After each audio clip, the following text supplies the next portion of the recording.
ಆರೋಗ್ಯ ಹಾಗೂ ನ್ಯೂಟ್ರಿಷನ್ ಸಿಗುತ್ತೆ ನೋಡಿ, ಬಾಡಿ ಸ್ಟ್ರಾಂಗ್ ಆಗುತ್ತೆ. ಸ್ವಲ್ಪ ತಿಂದು ಹಸಿವು ನಿಗುತ್ತೆ, ಡೈಜೆಷನ್ಗೆ ಇಲ್ಲ ಅಪಾಯ. MDH ಸೋಯಾ ಟೀ, ಅಸಲಿ ಪ್ರೋಟೀನ್. MDH.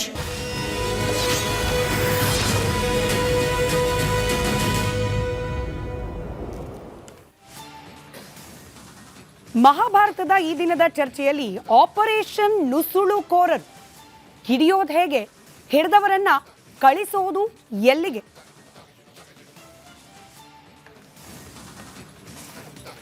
ನಮಸ್ಕಾರ, ಮಹಾಭಾರತ ಚರ್ಚಾ ಕಾರ್ಯಕ್ರಮಕ್ಕೆ ಸ್ವಾಗತ. ನಾನು ಸ್ಮಿತಾ ರಂಗನಾಥ್. ವೀಕ್ಷಕರೇ, ನೀವು ರಿಪಬ್ಲಿಕ್ ಕನ್ನಡದ ನಿರಂತರ ವೀಕ್ಷಕರಾಗಿದ್ದರೆ, ಮಹಾಭಾರತ ಚರ್ಚಾ ಕಾರ್ಯಕ್ರಮದ ನಿರಂತರ ವೀಕ್ಷಕರಾಗಿದ್ದರೆ ನಿಮಗೆ ಗೊತ್ತಿರುತ್ತೆ, ರಿಪಬ್ಲಿಕ್ ಕನ್ನಡ ಸುದ್ದಿಯ ಭಾಗವಾಗಿ, ಮಹಾಭಾರತ ಚರ್ಚೆಯ ಭಾಗವಾಗಿ 4-5 ಮಿನಿಮಮ್ ನಾವು ಹೇಳ್ತಿರೋದು, ಕಳೆದ 1 ವರ್ಷದ ಅವಧಿಯಲ್ಲಿ 4-5 ಬಾರಿ ಈ ಅಕ್ರಮ ಬಾಂಗ್ಲಾದೇಶಿ ನುಸುಳುಕೋರರು ನಿವಾಸಿಗಳ ಬಗ್ಗೆನೇ ನಾವು ಡೀಟೇಲ್ಡ್ ಆದ ಚರ್ಚಾ ಕಾರ್ಯಕ್ರಮಗಳನ್ನು ಮಾಡಿದ್ದೀವಿ.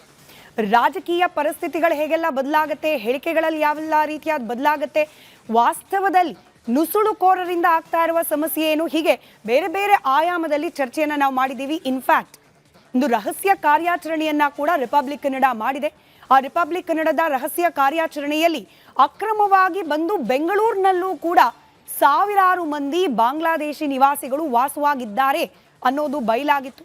Followed by police operation. ಇದೆಲ್ಲ ಈಗ ಯಾಕೆ ಹೇಳ್ತಿದ್ದೀನಿ ಅಂತಂದರೆ, ಇವತ್ತು ಮತ್ತೊಮ್ಮೆ ಅದೇ ವಿಚಾರವನ್ನು ಚರ್ಚೆಗೆ ಎತ್ಕೊಳ್ಳುವಂತಹ ಸಂದರ್ಭ ಕಾರಣವಾಗ್ತಾ ಇರೋದು. ಬೆಂಗಳೂರಿನ ಪೊಲೀಸರು ಮತ್ತೊಮ್ಮೆ ಫೀಲ್ಡ್ಗಿಳಿದಿದ್ದಾರೆ. ಅದರಲ್ಲೂ ಈ ವೈಟ್ ಫೀಲ್ಡ್ ಭಾಗದಲ್ಲಿ ಕಾರ್ಯಾಚರಣೆಯನ್ನು ನಡೆಸಿರುವ ಪೊಲೀಸರು ಒಂದಷ್ಟು ಮಂದಿ ಅಕ್ರಮವಾಗಿ ಬೆಂಗಳೂರಿನಲ್ಲಿ ನೆಲೆಸಿರ್ತಕ್ಕಂಥ ವಿದೇಶಿಗರನ್ನ, ಅದರಲ್ಲೂ ಬಾಂಗ್ಲಾದೇಶಿಗರನ್ನ ಪತ್ತೆ ಹಚ್ಚಿದ್ದಾರೆ. ಕೆಲವರನ್ನ ವಶಕ್ಕೆ ಕೂಡ ಪಡೆದಿದ್ದಾರೆ. ಆಪರೇಷನ್ ಮುಕ್ತ ಅಂತ ಹೇಳಿ ಈ ಒಂದು ಕಾರ್ಯಾಚರಣೆಗೆ ಹೆಸರಿಡಲಾಗಿದೆ. ಮುಕ್ತ ಮಾಡಬೇಕು ನಿಜ, ಅಕ್ರಮವಾಗಿ ಬಂದು ಇಲ್ಲಿ ನೆಲೆಸಿ ಈ ನೆಲದ ಸೌಕರ್ಯಗಳನ್ನ ಅಕ್ರಮವಾಗಿ ಪಡೆದುಕೊಳ್ತಾ ಇರುವವರನ್ನ ಈ ನೆಲದಿಂದ ಆಚೆ ಕಳಿಸ್ಬೇಕು, ಅಕ್ರಮವಾಗಿ ನೆಲೆಸಿರುವವರನ್ನ ಮುಕ್ತಗೊಳಿಸಬೇಕು. ಇದೆಲ್ಲವೂ ಸರಿಯಾ? ಆದರೆ ಪ್ರಕ್ರಿಯೆಯಲ್ಲಿ ಇರ್ತಕ್ಕಂಥ ಲೋಪದೋಷಗಳಿದೆಯಲ್ಲ, ಅರೆಸ್ಟ್ ಮಾಡ್ತಾರೆ ಅಥವಾ ವಶಕ್ಕೆ ಪಡಿತಾರೆ, ಪಡೆದವ್ರನ್ನ ಎಲ್ಲಿಡ್ತಾರೆ? ಎಷ್ಟು ಮಂದಿಯನ್ನ ಇರಿಸುವ ವ್ಯವಸ್ಥೆ ನಮ್ಮ ರಾಜ್ಯದಲ್ಲಿದೆ? ಹಾಗೆ ಇರಿಸಿದವರನ್ನ ಮುಂದೆ ಅವ್ರು ಬಂದಿದ್ದ ದೇಶಕ್ಕೆ ವಾಪಸ್ ಕಳಿಸೋ ಪ್ರಕ್ರಿಯೆ ನಿಜವಾಗ್ಲೂ ಆಗ್ತಾ ಇದೆಯಾ? ಇನ್ನು SIR ಬೇರೆ ನಡೀತಾ ಇದೆ ರಾಜ್ಯದಲ್ಲಿ. SIR ನಡೀತಾ ಇರೋ ಸಂದರ್ಭದಲ್ಲಿ ಬೇರೆ ಬೇರೆ ರಾಜ್ಯದಲ್ಲಿ ಇದೇ ಅಲ್ವಾ ಇಶ್ಯೂ ಆಗಿದ್ದು, ಅಕ್ರಮ ಬಾಂಗ್ಲಾದೇಶಿ ನಿವಾಸಿಗಳು SIR ಆದಮೇಲೆ ಎಲ್ಲರನ್ನ ಹೊರಗೆ ಹಾಕಲಾಗುತ್ತೆ ಅಂತ ಹೇಳಿ ಎಷ್ಟು ಜನರನ್ನ ಹಾಕಿದ್ರು ಪಶ್ಚಿಮ ಬಂಗಾಳದಲ್ಲಿ, ಎಷ್ಟು ಜನರನ್ನ ಆಚೆ ಹಾಕಿದ್ರು ಬಿಹಾರ ಹಾಗೆ ಅಸ್ಸಾಂದಲ್ಲಿ. ಕೇವಲ ರಾಜಕೀಯ ಕಾರಣಕ್ಕೂ ಮಾತ್ರ ಈ ಅಕ್ರಮ ನುಸುಳುಕೋರರ ವಿಚಾರವನ್ನ ಚರ್ಚೆಗೆ ಒಳಪಡಿಸ್ಕೊಳ್ತಿದ್ದಾರಾ ಜನಪ್ರತಿನಿಧಿಗಳು? ಅದಾದ ಮೇಲೆ ರೆಸ್ಪಾನ್ಸಿಬಿಲಿಟಿ, ಅಕೌಂಟಬಿಲಿಟಿ ಅನ್ನೋದು ಬಂದಾಗ ಝೀರೋ ಪರ್ಫಾರ್ಮೆನ್ಸ್ ಅನ್ನೋ ಹಂತದಲ್ಲಿದೆಯಾ?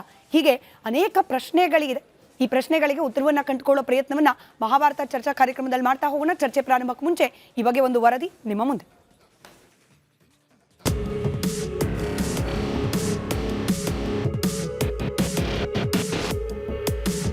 ಬೆಂಗಳೂರಲ್ಲಿ ನಮ್ಮವರಿಗಿಂತ ಹೊರಗಿನವರೇ ಹೆಚ್ಚು ಅನ್ನೋ ಗುಣಗಾಟ ಇಂದು ನಿನ್ನೆಯದ್ದೇನಲ್ಲ. ಆದರೆ ಈಗ ಎದ್ದಿರೋ ಹೊಸ ಆತಂಕ ಅಂದರೆ ಬೆಂಗಳೂರು ಅಕ್ರಮ ವಲಸಿಗರ ತಾಣ ಆಗ್ತಿರೋದು. ಅದರಲ್ಲೂ ಬಾಂಗ್ಲಾದೇಶ ಸೇರಿದಂತೆ ಕೆಲ ರಾಷ್ಟ್ರಗಳ ಅಕ್ರಮ ವಲಸಿಗರಿಗೆ ಬೆಂಗಳೂರೇ ಈಗ ಮೇನ್ ಸೆಂಟರ್ ಆಗಿ ಹೋಗಿದೆ. ರಾಜ್ಯದಲ್ಲಿ ಒಂದು ಕಡೆ SIR ನಡೆಯುತ್ತಿದೆ. ಇದೇ ಹೊತ್ತಿನಲ್ಲಿ ಸದ್ದಿಲ್ಲದೆ ಬೆಂಗಳೂರಲ್ಲಿ ಅಕ್ರಮ ಬಾಂಗ್ಲಾದೇಶ ವಲಸಿಗರ ವಿರುದ್ಧ ಪೊಲೀಸರು ಸಮರ ಸಾರಿದ್ದಾರೆ. ಆಪರೇಷನ್ ಮುಕ್ತ ಹೆಸರಿನಲ್ಲಿ ಪೊಲೀಸ್ ಕಾರ್ಯಾಚರಣೆ ನಡೆಸುತ್ತಿದ್ದಾರೆ. Kadugodi, Marathahalli, Bellandur, Mahadevapura, white field, electronic city ಪೊಲೀಸರು ಸ್ಪೆಷಲ್ ಡ್ರಿಲ್ ನಡೆಸಿದ್ದಾರೆ. ಈ ಕಾರ್ಯಾಚರಣೆ ವೇಳೆ 15 ಮಂದಿ ಬಾಂಗ್ಲಾದೇಶದ ಪ್ರಜೆಗಳು ಪತ್ತೆಯಾಗಿದ್ದಾರೆ. ಪರಪ್ಪನ ಅಗ್ರಹಾರದಲ್ಲಿ 7, ಬೇಗೂರಿನಲ್ಲಿ 8 ಮಂದಿ ಪತ್ತೆಯಾಗಿದ್ದಾರೆ. 1909 ಮಂದಿ ಶಂಕಿತ ನುಸುಳುಕೋರರ ವಿಚಾರಣೆ ಕೂಡ ನಡೆಯುತ್ತಿದೆ. GBAದವರು ಹೊರತುಪಡಿಸಿ ಇವರೇ ಮನೆಗೆ ಹೋಗಿ ಇದನ್ನು ಕಲೆಕ್ಟ್ ಮಾಡ್ಕೊಂತಂದು ಈ ಕಂಪ್ನಿಗಳು ಹಾಕೋದು ಒಂದು ಕೆಲಸ ಆಗ್ತದೆ. ಜೆಂಟ್ಸ್ ಎಲ್ಲ ರಾತ್ರಿ ಎಲ್ಲ ಏನೋ ಎಲ್ಲೆಲ್ಲಿದೆ ಅದರೆಲ್ಲರನ್ನೂ ತಗೊಂಬಂದು ಡಂಪಿಂಗ್ ಯಾರ್ಡ್ ಹಾಕಿದ್ಮೇಲೆ ಯಾರು ಹೆಂಗಸರಿದ್ದಾರೆ ಅವರೆಲ್ಲ ಸೆಗ್ರಿಗೇಷನ್ ಕೆಲಸ ಮಾಡ್ತಾಯಿದ್ದಾರೆ. ಒಂದು ಸತಿ ಲೋಡ್ ಆದಮೇಲೆ ಲೋಡು ಅದಕ್ಕೆ ಹೋಗುತ್ತೆ, ಅದಕ್ಕೆ ಆ ಕೂಲಿ ಏನಿದೆ ಟೇಕೆದಾರ್ ಇವ್ರು ಕೊಡ್ತಾರೆ. ಇವ್ರಿಗೆ ಬರೋವಾಗಲೇ ಇವ್ರಿಗೆ ದುಡ್ಡು ಕೊಟ್ಟು ಅಡ್ವಾನ್ಸ್ಗಳು ಕೊಟ್ಟು ಈ ಕೆಲಸಕ್ಕೆ ಕರ್ಕೊಂಬರ್ತಾರೆ. ಇತ್ತ ರಾಜ್ಯ ಸರ್ಕಾರ ಮಾತ್ರ ಮತ್ತೆ ಕೇಂದ್ರದತ್ತ ಬೊಟ್ಟು ಮಾಡುತ್ತಿದೆ. 3 ತಿಂಗಳಲ್ಲಿ 1,000 ವಲಸಿಗರು ಪತ್ತೆಯಾಗಿದ್ದಾರೆ. ಗಡಿ ಕಾಯುವುದು ಕೇಂದ್ರ ಸರ್ಕಾರದ ಹೊಣೆ. ಕೇಂದ್ರ ತನ್ನ ಜವಾಬ್ದಾರಿಯನ್ನ ನಿಭಾಯಿಸುತ್ತಿಲ್ಲ ಎಂದು ನುಳುಚಿಕೊಳ್ಳುವ ರೀತಿ ಕೇಂದ್ರ ಸರ್ಕಾರದ ವಿರುದ್ಧ ಪ್ರಿಯಾಂಕ್ ಖರ್ಗೆ ಕಿಡಿಕಾರಿದ್ದಾರೆ. ಈ ವಿಚಾರದಲ್ಲಿ ಕೇಂದ್ರ ಸರ್ಕಾರ ಸ್ವಲ್ಪ ನೆರವಿಗೆ ಬರಬೇಕಾಗುತ್ತೆ. ಯಾಕಂದರೆ ನಮ್ಮ ರಾಜ್ಯ ಯಾವುದೇ ಅಂತಾರಾಷ್ಟ್ರೀಯ ಗಡಿಯನ್ನು ನಾವು ಹೊಂದಿಲ್ಲ. ಸಂಪರ್ಕನೂ ಇಲ್ಲ. ಬಾಂಗ್ಲಾದೇಶ್ ಗಡಿನೂ ನಮ್ಗೆ ಸಂಪರ್ಕ ಇಲ್ಲ, ನೇಪಾಳು ಸಂಪರ್ಕ ಇಲ್ಲ, ಬೇರೆ ಯಾವ ರಾಷ್ಟ್ರದ್ದು ಬಾರ್ಡರ್ಸನ್ನು ನಾವು ಶೇರ್ ಮಾಡೋಲ್ಲ. ಆದರೆ ಇವತ್ತು ಅವರು ನುಗ್ತಾ ಇದ್ದಾರೆ ಅಂದರೆ ಎಲ್ಲಿಂದ ಬರ್ತಾ ಇದ್ದಾರೆ ಇವತ್ತು? ಡ್ರಗ್ಸ್ ಸೇರಿದಂತೆ ಅಕ್ರಮ ದಂಧೆಗಳನ್ನೇ ಕಸುಬಾಗಿಸಿಕೊಂಡ ಬಹಳಷ್ಟು ವಿದೇಶಿ ವಲಸಿಗರನ್ನ ಓಡಿಸ್ಬಿಟ್ರೆ ಬೆಂಗಳೂರಿಗೂ ತುಸು ನೆಮ್ಮದಿ. ಆದರೆ ಸರ್ಕಾರ ಹಿಡಿದವರನ್ನು ಎಲ್ಲಿ ಕಳಿಸುತ್ತೆ? ಸರ್ಕಾರದ ಬಲೆಗೆ ಬೀಳೋ ಅಕ್ರಮ ವಲಸಿಗ ಮೀನುಗಳೆಷ್ಟೋ. ಬಾಂಗ್ಲಾದೇಶಿ ನುಸುಳುಕೋರರನ್ನ ಹೊರಗೆ ಹಾಕೋದು ಯಾರು ಹೊಣೆ? ಈ ಬಗ್ಗೆ ಚರ್ಚೆ ಮಾಡೋಣ ಬನ್ನಿ.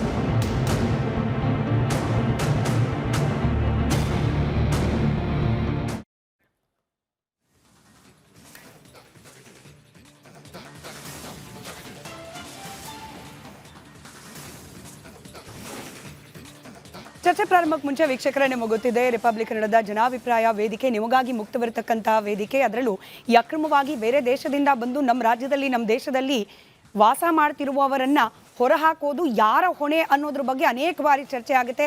ರಾಜ್ಯ ಸರ್ಕಾರಗಳನ್ನ ಕೇಳಿದ್ರೆ, ಕೇಂದ್ರ ಸರ್ಕಾರದ ಕಡೆಗೆ ಕೇಂದ್ರ ಸರ್ಕಾರವನ್ನ ಕೇಳಿದ್ರೆ, ಅಥವಾ ಅದರ ಪ್ರತಿನಿಧಿಸುವ ಪಕ್ಷದ ವಕ್ತಾರರನ್ನ ನಾಯಕರನ್ನ ಕೇಳಿದ್ರೆ, ರಾಜ್ಯದಲ್ಲೂ ಕೂಡ ಇದೆಯಲ್ಲ ಹೋಮ್ ಮಿನಿಸ್ಟ್ರಿ, ಇಲ್ಲೂ ಕೂಡ ಇದಾರಲ್ಲ ಪೊಲೀಸರು, ಇವ್ರ ಕರ್ತವ್ಯ ಕೂಡ ಅಂತ ಹೇಳ್ತಾರೆ. ಹಾಗಾದ್ರೆ ನಿಮ್ಮ ಪ್ರಕಾರ ಈ ಅಕ್ರಮ ನುಸುಳುಕೋರರನ್ನ ಹೊರಹಾಕೋದು ಯಾರ ಕರ್ತವ್ಯ, ಯಾರ ಹೊಣೆಗಾರಿಕೆ?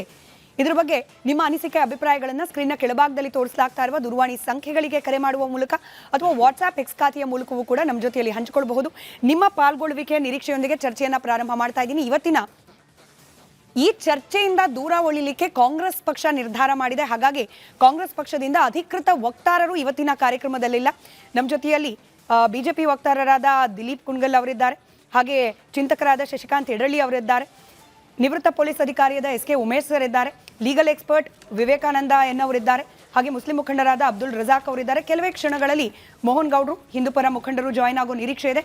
ಹಾಗೆ ಆಶ್ರಯ ಟ್ರಸ್ಟ್ನ ಜಯರಾಜ್ ನಾಯ್ಡು ಅವರು ಕೂಡ ಹೊರಗಿನಿಂದ ನಮ್ಮ ಜೊತೆಯಲ್ಲಿ ಕನೆಕ್ಟೆಡ್ ಇದ್ದಾರೆ. ನಮಸ್ಕಾರ, ಎಲ್ಲರಿಗೂ ಕಾರ್ಯಕ್ರಮಕ್ಕೆ ಸ್ವಾಗತ. ನಾವು ಈ ಅಕ್ರಮ ಬಾಂಗ್ಲಾದೇಶಿ ನಿವಾಸಿಗಳ ವಿರುದ್ಧದ ಈ ಆಪರೇಷನ್ ಬಗ್ಗೆ ಇನ್ ಡೀಟೇಲ್ ಆಗಿ ಮಾತನಾಡ್ಲಿಕ್ಕೆ ಮುಂಚೆ ಬಹುಶಃ ದಿಲೀಪ್ ಅವರಿಂದಲೇ ಚರ್ಚೆಯನ್ನು ಪ್ರಾರಂಭ ಮಾಡೋಣ ಅಂತ ಹೇಳಿ. ಸರ್, ನೀವು ಹೇಳ್ತಾ ಇದ್ರಿ ರಾಜ್ಯ ಸರ್ಕಾರ ನಿಷ್ಕ್ರಿಯವಾಗಿದೆ, ಅದರಲ್ಲೂ ಈ ಅಧಿಕಾರ ಹಂಚಿಕೆಯ ಜಟಾಪಟಿಯಲ್ಲಿ ಮುಳುಗೋಗ್ಬಿಟ್ಟಿದ್ದಾರೆ ರಾಜ್ಯ ಸರ್ಕಾರದ ಪ್ರತಿನಿಧಿಗಳು, ಹೀಗಾಗಿ ಏನೂ ಕೂಡ ಕೆಲಸ ಆಗ್ತಿಲ್ಲ ಅಂತ ಹೇಳಿ. ಈ ಕಣ್ಮುಂದೆನೇ ಕಾಣ್ತಾ ಇರೋ 3 ಉದಾಹರಣೆ ಹೇಳ್ಬಿಡ್ತೀನಿ sir. Starting from this operation ಮುಕ್ತ, ಗೃಹ ಸಚಿವರಾದ ಪ್ರಿಯಾಂಕ್ ಖರ್ಗೆ ಅವರು ಒಂದರ್ಥದಲ್ಲಿ ಹಿಂದೂ ವಿರೋಧಿಗಳು, ಮುಸಲ್ಮಾನ್ ಓಲೈಕೆಯಲ್ಲೇ ತೊಡಗಿರುವವರು ಅನ್ನೋ ಆರೋಪ ಆಯಿತು. ಬಟ್ ಅವ್ರ ನೇತೃತ್ವದಲ್ಲೇ ಆಗ್ತಾ ಇದೆ ಇವಾಗ ಆಪರೇಷನ್ ಬಾಂಗ್ಲಾದೇಶ್.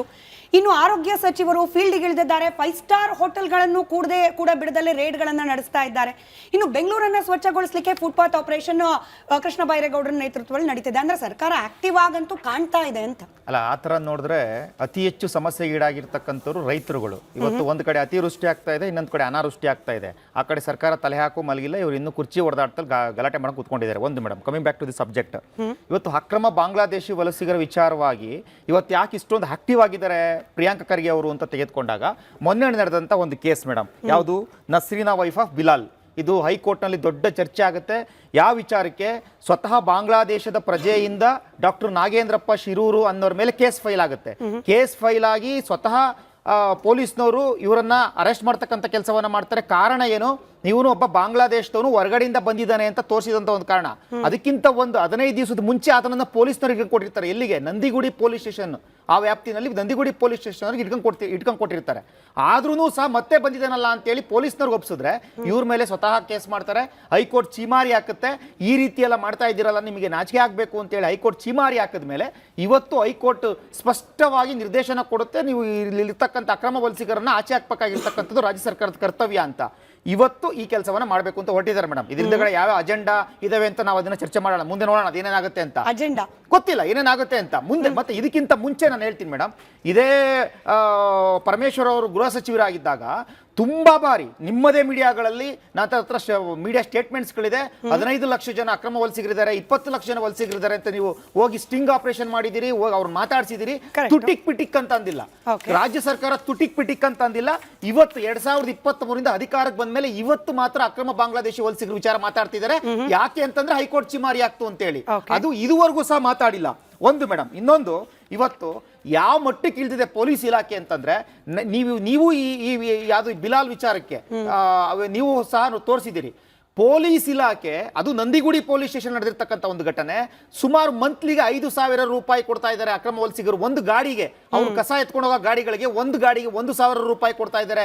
ಮತ್ತೆ ಅದ್ರ ಜೊತೆಗೆ ಇವ್ರು ಅಡ್ಜಸ್ಟ್ಮೆಂಟ್ ಮಾಡ್ಕೊಂಡು ಪೊಲೀಸ್ನವರೇ ಎಲ್ಲೋ ಒಂದ್ ಕಡೆ ಇಲ್ಲಿ ಯಾರ ತೋರಿಸ್ತಾರೋ, ಯಾರು ಇವನು ಅಕ್ರಮವಾಗಿ ಬಂದಿದ್ದಾನೆ ಅಂತ ತೋರಿಸ್ತಾರೋ ಅವ್ರ ಮೇಲೆ ಕೇಸ್ ಆಗ್ತಕ್ಕಂಥ ಕೆಲಸವನ್ನು ಮಾಡ್ತಾ ಇದ್ದಾರೆ ಅಂತಕ್ಕಂಥದ್ದು ಇಡೀ ರಾಜ್ಯದಲ್ಲಿ ನೀವು ಗಮನಿಸಿದ್ದೀರಾ ಮೇಡಮ್. ಮತ್ತೆ ಇನ್ನೊಂದು ಮೇಡಮ್, ನೀವು ಅವಾಗಲೇ ಇಂಟರ್ನ್ಯಾಷನಲ್ ಬಾರ್ಡರ್ ವಿಚಾರ ಮಾತಾಡ್ತಾ ಇದ್ರಿ. ಇಂಟರ್ನ್ಯಾಷನಲ್ ಬಾರ್ಡರ್ ವಿಚಾರ ನಾನು ಕ್ಲಿಯರ್ ಆಗಿ ನಿಮ್ಗೆ ಹೇಳ್ಬಿಡ್ತೀನಿ ಮೇಡಮ್, ವೀಕ್ಷಕರು ಸಹ ಬಹಳ ಸೂಕ್ಷ್ಮವಾಗಿ ಗಮನಿಸಬೇಕು. ನೋಡಿ, ಈ ಬಾಂಗ್ಲಾದೇಶಿಗರನ್ನಾಗಿರ್ಬೋದು, ಬೇರೆ ದೇಶದ ಪ್ರಜೆಗಳನ್ನಾಗಿರ್ಬೋದು ಆಚೆ ಹಾಕ್ಲಿಕ್ಕೆ 4 ಸ್ಟೆಪ್ ಬರುತ್ತೆ. ಒಂದು ಪತ್ತೆ ಹಚ್ಚುವಿಕೆ ಮತ್ತು ಗುರುತಿಸುವಿಕೆ, ಎರಡನೇದು ಕಾನೂನು ಪ್ರಕ್ರಿಯೆ ಮತ್ತು ಬಂಧನ, ಮೂರನೇದು ಪೌರತ್ವ ದೃಢೀಕರಣ, 4ನೇದು ಗಡೀಪಾರು ಮತ್ತೆ ಹಸ್ತಾಂತರ. ಮೊದಲನೇದು ಮಾಡಬೇಕಾಗಿರೋದು ಪತ್ತೆ ಹಚ್ಚುವಿಕೆ ಮತ್ತು ಗುರುತಿಸುವಿಕೆ, ಈ ಕೆಲಸವನ್ನ ಮಾಡಬೇಕಾಗಿರ್ತಕ್ಕಂಥದ್ದು ಆಯಾ ರಾಜ್ಯ ಸರ್ಕಾರಗಳು. ಎರಡನೇದು ಕಾನೂನು ಪ್ರಕ್ರಿಯೆ ಮತ್ತು ಬಂಧನ. ಇದಾದ್ಮೇಲೆ FRR ಹೋಗೋದ್ಮೇಲೆ FRR ಏನ್ ಮಾಡ್ತಾರೆ, ಫಾರಿನ್ ಟ್ರಿಬ್ಯುನಲ್ ಕೋರ್ಟ್ ಹೋಗಿ ಅದರಿಂದ ಪೌರತ್ವ ಪೌರತ್ವವನ್ನ ಪರೀಕ್ಷೆ ಮಾಡಿ ನಂತರ ಅದನ್ನ ಗಡೀಪಾರು ಮಾಡ್ತಕ್ಕಂಥ ಕೆಲಸವನ್ನ ರಾಜ್ಯ ಸರ್ಕಾರ ಮಾಡ್ತಾರೆ ಮೇಡಮ್, ಕೇಂದ್ರ ಸರ್ಕಾರ ಮಾಡ್ತಾರೆ. ಇವತ್ತು ಇನ್ನೊಂದು ಹೇಳಿದ್ರಿ, ಪಶ್ಚಿಮ ಬಂಗಾಳ ಬಿಜೆಪಿ ಅಧಿಕಾರಕ್ಕೆ ಬಂದ್ಬಿಟ್ಟು ಎಲ್ಲರೂ ಆಚೆ ಹಾಕ್ತೀರಿ ಅಂತ ಹೇಳ್ತಿದ್ರಿ, ನೀವೇನ್ ಮಾಡಿ ಅಂತ ಒಂದು ಪ್ರಶ್ನೆ ಕೇಳಿದ್ರಿ ಮೇಡಮ್. ಅದಕ್ಕೂ ಹೋಗೋಣ ಸರ್ ಡೀಟೇಲ್ ಆಗಿ. ಬಟ್ ಒಂದ್ ಚಿಕ್ಕ ಅಡಿಷನ್, ನೀವು ಹೇಳಿದ್ರಿ ಗೃಹ ಸಚಿವರಾಗಿದ್ರು ಪರಮೇಶ್ವರ್ ಅವರು ತುಟಿಕ್ ಪಿಟಿಕ್ ಅನ್ಲಿಲ್ಲ ಅಂತ ಹೇಳಿ. ಸರ್, ವಿಧಾನಸಭೆಯಲ್ಲಿ ಅವ್ರು ಮಾತನಾಡಿ ಲೆಕ್ಕ ಕೊಟ್ಟಿದ್ದು 370ಕ್ಕೂ ಹೆಚ್ಚು ಅಕ್ರಮ ವಲಸಿಗರನ್ನು ಪತ್ತೆ ಮಾಡಿದ್ದೀವಿ, ಅದರಲ್ಲಿ 196 ಮಂದಿಯನ್ನ ಯಶಸ್ವಿಯಾಗಿ ಗಡೀಪಾರು ಮಾಡಿದ್ದೀವಿ ಅಂತ ಹೇಳಿ ಅವ್ರು ಕೊಟ್ಟಿದ್ದು. ಇದಕ್ಕಿಂತ ಜಾಸ್ತಿ ಮಾಡಿದ್ರ ಅಥವಾ ಮಾಡಬೇಕಾಗಿತ್ತ, ಆ ತರ್ಕ ಬೇರೆ. ನೀವು ಅವ್ರೇನು ಮಾತನಾಡ್ಲೇ ಇಲ್ಲ ಇದ್ರ ಬಗ್ಗೆ ಅಂತ ಹೇಳಿ ನನಗೆ ಸಿಕ್ಕಿದ ಸಾಕ್ಷ್ಯ. ಮಾತನಾಡ್ಲಿಲ್ಲ ಅನ್ನೋದಕ್ಕಿಂತ ಮಾತಾಡ್ಮೇಲೆ ಏನ್ ಕ್ರಮ ಕೈಗೊಂಡ್ರು ಅಂತ ಹೇಳಿ 196 ಜನ ಅಲ್ಲ ಮೇಡಮ್, ಇವತ್ತು ಸಹ ನಾವು ಹೋಗ್ಬಿಡೋಣ, ಬೆಲಂದೂರು, ವರ್ತೂರು, ಮಾದೇವಪುರ, KR ಪುರಂ ಆ ಕಡೆ ಹೋಗ್ಬಿಡೋಣ. ನೀವು ನಿಮ್ ಮೀಡಿಯಾ ಸಮೇತ ಬಂದ್ಬಿಡಿ. ಎಷ್ಟು ಜನ ಅಕ್ರಮ ಬಾಂಗ್ಲಾದೇಶಿ ವಲಸಿಗರಿದ್ದಾರೆ, ಎಷ್ಟು ಸಾವಿರ ಇದ್ದಾರೆ, ಎಷ್ಟು ಲಕ್ಷ ಇದ್ದಾರೆ ಅಂತ ಸಂಖ್ಯೆ ಇದೆ. ಸುಮ್ಮನೆ ಅಲ್ಲ ರೀ ರಜಾಕ್ ಅವರೇ, ಯಾವನ ಬೇರೆ ಅಕ್ರಮ ವಲಸಿಗರ ಬಗ್ಗೆ ಮಾತಾಡಿ ನಿಮ್ಗೆ ಯಾಕೆ ಉರಿಯುತ್ತೆ? ನಿಮಿಷ ಕೇಳಿಸ್ಕೊಳ್ಳಿ, ನೀವು ಯಾಕೆ ಅಕ್ರಮ ವಲಸಿಗರ ಬಗ್ಗೆ ಮಾತಾಡಿ ಉರಿಯುತ್ತೆ? ನಿಮ್ಗೆ ಯಾಕೆ ಉರಿಯುತ್ತೆ?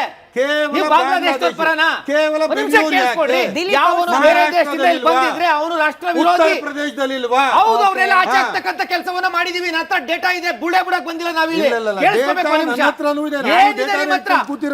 ಬೇರೆ ದೇಶದ ಪರ ಮಾತಾಡೋರ ಹತ್ರ ನಮ್ಮ ಹತ್ರ ಚರ್ಚೆ ಏನಿದೆ ರೀ? ಬಾಂಗ್ಲಾದೇಶದ ಪರ ಮಾತಾಡೋರ ಹತ್ರ ಏನ್ ಚರ್ಚೆ ಇದೆ ನಿಮ್ಮ ಹತ್ರ?